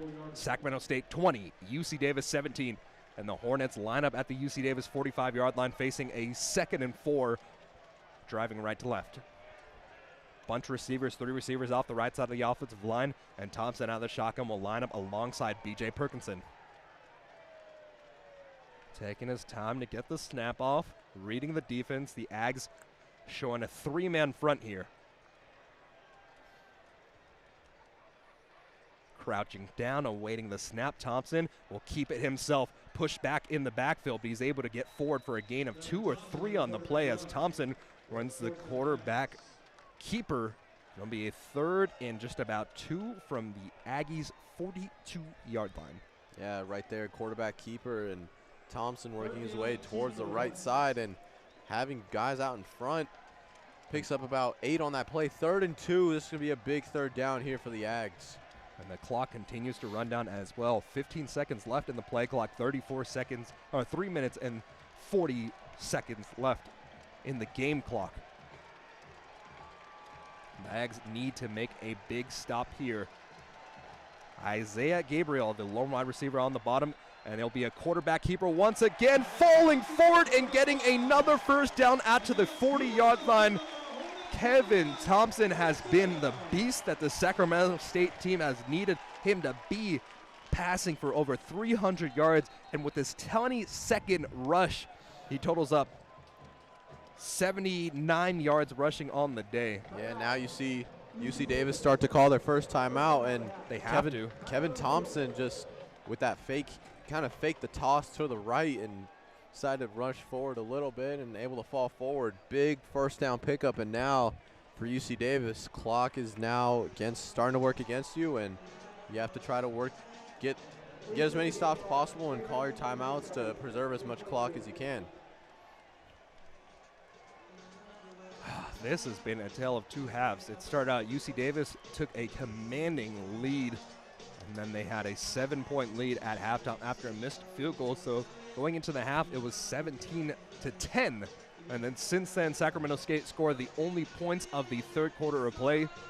They were able to get a field goal in that quarter. In this 4th quarter of play, they were able to get that 51-yard touchdown by the freshman tight end Marshall Martin.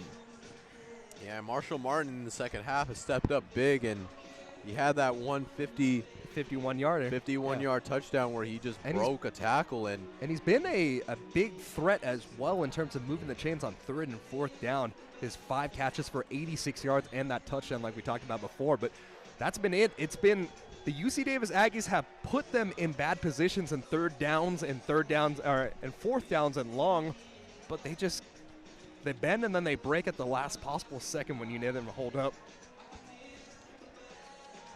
Sacramento State right now, 1st and 10 from the Aggie 40-yard line. We'll see what the Aggies are able to do. See how much of this clock they're able to preserve. And it's going to come down to 3rd down, being the big play. 1st down and 10. 3:23 remaining. The Aggies have 2 timeouts left in their pocket. And this dual back set that we've seen a lot tonight will be led by Kevin Thompson once again. Thompson gets the ball. It'll be a quarterback keeper. No, it'll be a handoff on the sweep action. And that one goes out to Dotson as Dotson on the sweep gets out to the 36-yard line. And the Aggies have to take a timeout after a gain of 4 on the rush.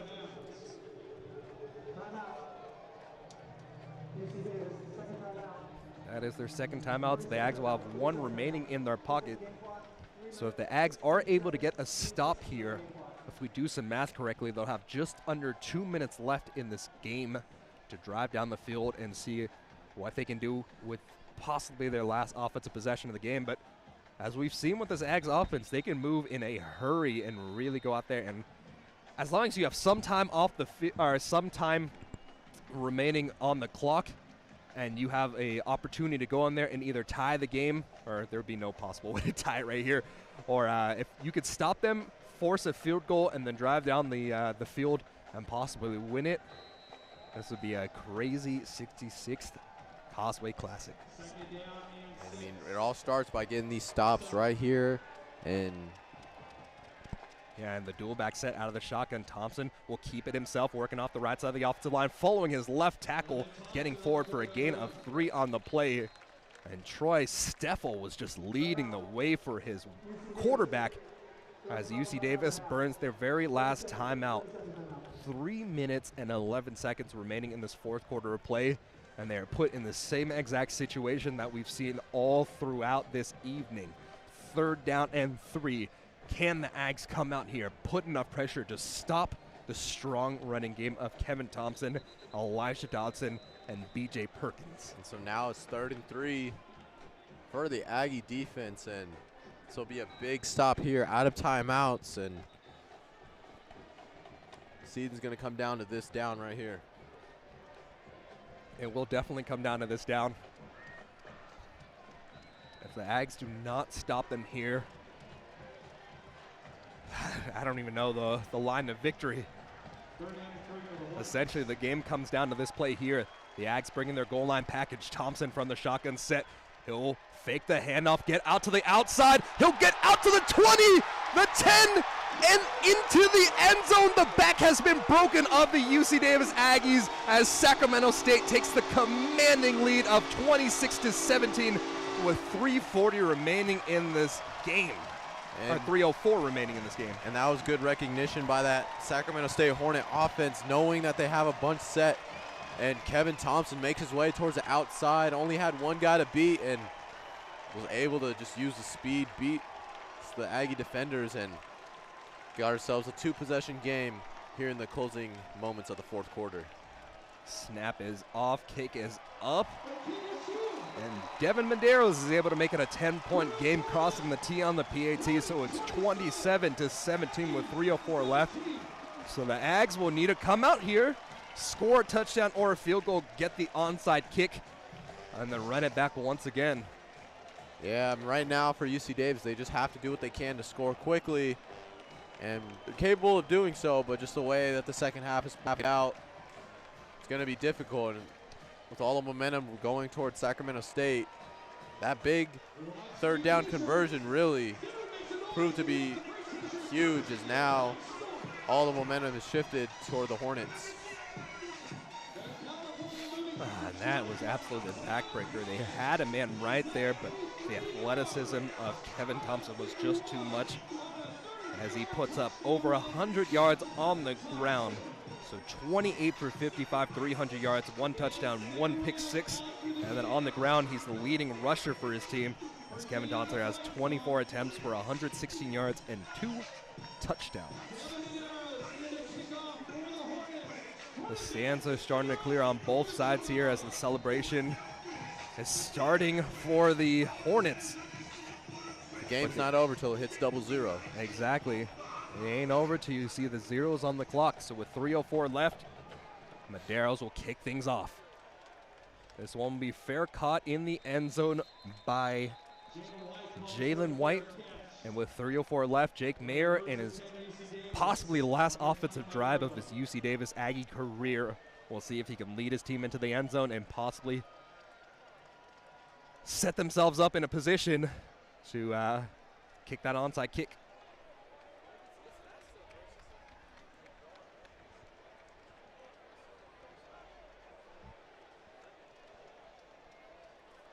Mayer and Gilliam, the look we've seen all night long, line up in the backfield. And Mayer calling for the snap. Gets the snap, pressured, tosses the ball across the middle of the field, caught by Chris Vaughn. Chris Vaughn getting near the 1st down yardage. And it'll be a 2nd and 1 from the 34-yard line. Hurry up offense of the Ags. Rushing to the line. 2 minutes, 40 seconds left. Quick snap by Jake Mayer. Jake Mayer tosses it out to the near sideline, or the far sideline rather, and it's caught on a outside dig route by Lance Babb. Babb is able to move the chain, and the Ags are ready to go right away. 1st and 10, 2:36 left. Mayer calls for the snap, 2 receivers out to the near side of the field, stepping up, having to toss it out, and that ball is an incompletion as the backup defensive tackle, Dylan Petty, was right there in front of the way, so Mayer wasn't able to swing it out to Yolando Gilliam. It'll be 2nd down and 10, 2:30 remaining. And so right now, Sac State's going to try to keep everything underneath and to make sure they don't allow a big play, a quick scoring play for UC Davis.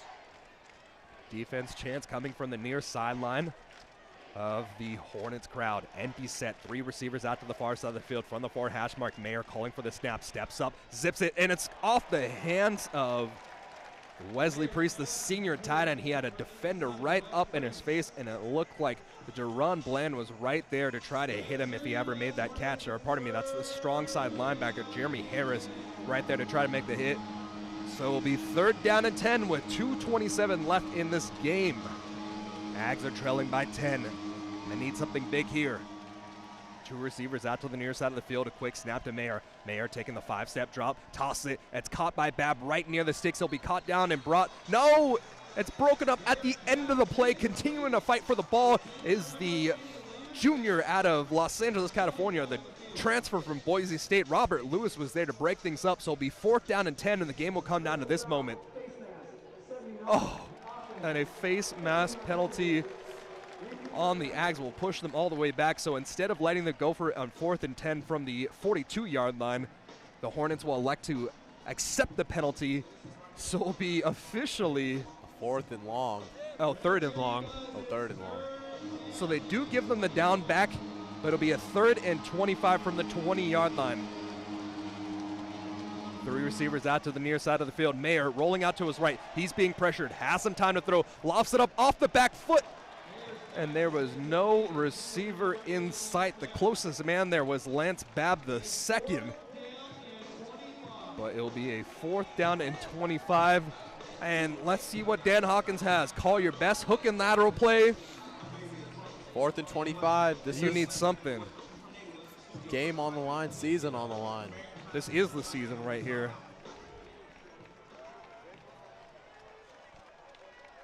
Aggies line up from the 27-yard line. Far hash mark, dropping back, tossing out to Gilliam. Gilliam gets the ladder out to, Chris Vaughn. Chris Vaughn trying to toss it back to Jake Mayer, but that one goes out of bounds, and that will be the game. They had the opportunity to go out there. Yolonzo Gilliam caught it, got out to Vaughn, but Vaughn just a little too overzealous, tried to pass it back to Mayer to throw the ball once again, and no good.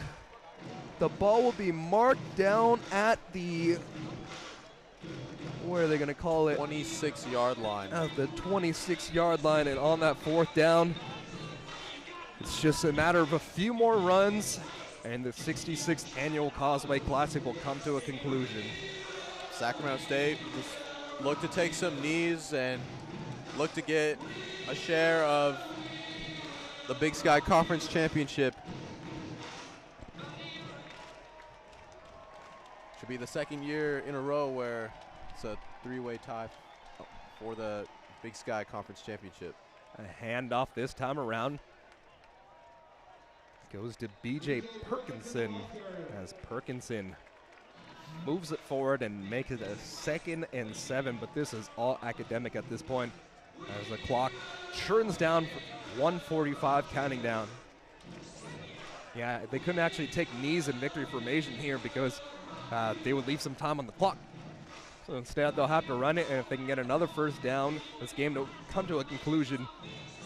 But if they do have to either kick the field goal and give it back to the Aggies, they'll only have a couple of seconds left on the clock. 3 receivers bunched off the far side of the offensive line from the far hash mark. A handoff to Perkinson once again. Perkinson moves his way forward, moseying forward and getting out to the 18-yard line.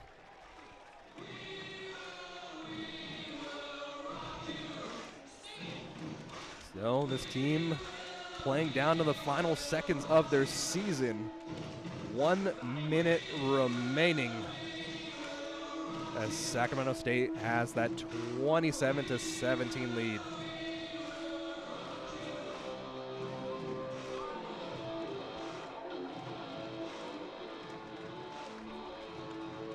Play clock down to 6.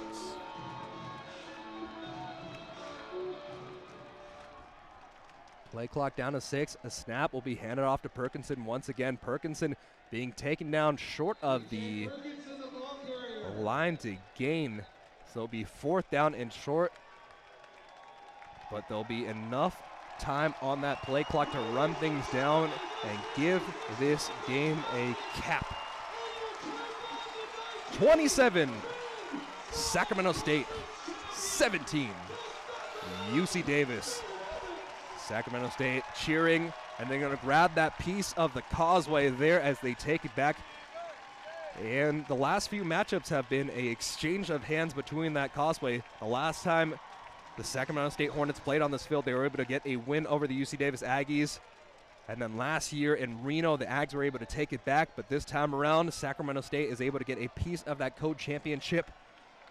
And so the UC Davis Aggies fall to 5-7 on the year. Sacramento State, under the first year of Troy Taylor, go to 9-3, and they will definitely have some high seeding in terms of the NCAA FCS playoffs. In the second year in a row where the Big Sky Conference Championship will come down to a 3-way tie, and you got to give credit to Sac State, down 17-13 in the half, came by and scored 14 unanswered in the second half, and they made the adjustments necessary, and Kevin Thompson just really been a threat, not only with his legs, but in the second half was able to make the throws necessary, and was able to get Marshall Martin on a 51-yard score, which kind of bolstered the momentum for Sacramento State. And really after that, the Aggies just could not find an answer for Thompson, as he was able to seal the deal with a touchdown run of his own to make it 27-17, and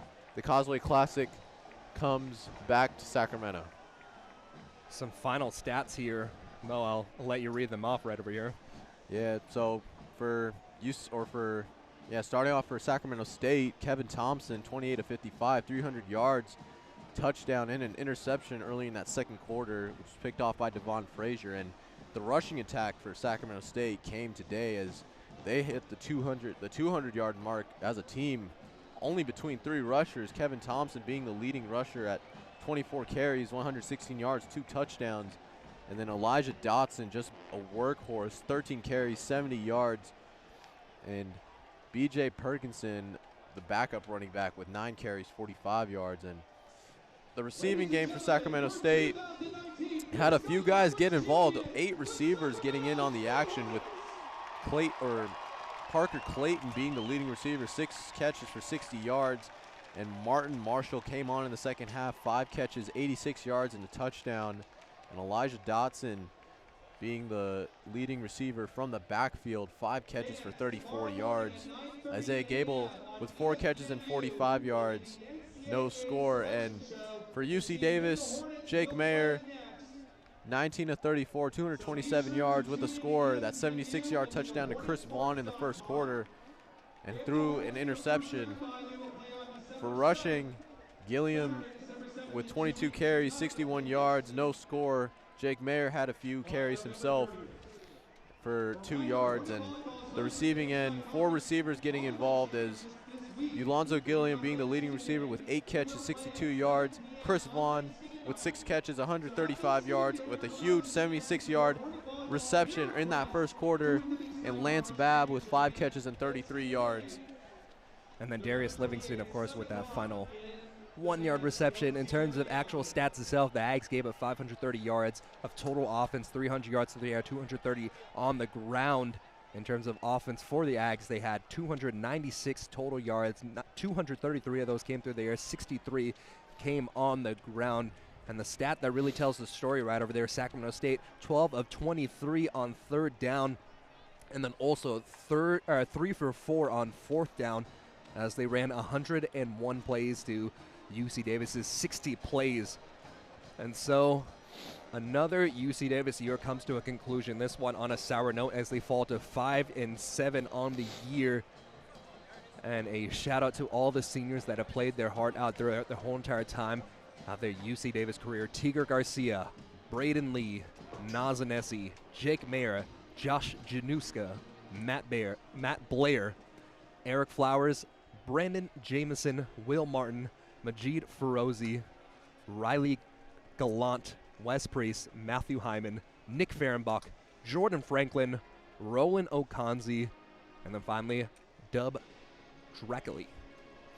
Yeah, and just those seniors have been integral parts of this UC Davis program over the past 3 or 4 seasons. Yeah, and under the Hawkins era. They've been instrumental in the overall turnaround of the program. You saw it last season with winning the Big Sky Conference Championship and getting that, first round playoff bye. And unfortunately this season you saw, tough schedule. I mean, really, you see all the games UC Davis, lost against ranked opponents. And I mean, that's just kind of how it goes.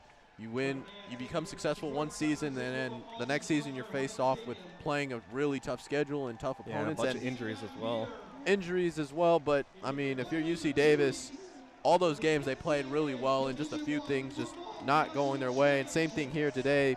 Played well in the first half, and just things just did not go their way in the second half. But you got to also give credit to Sac State. They were able to hang in there, and with that rushing attack, and were able to make the adjustments necessary in the passing game, and were able to edge out UC Davis and bring back the Causeway Classic here to Sacramento.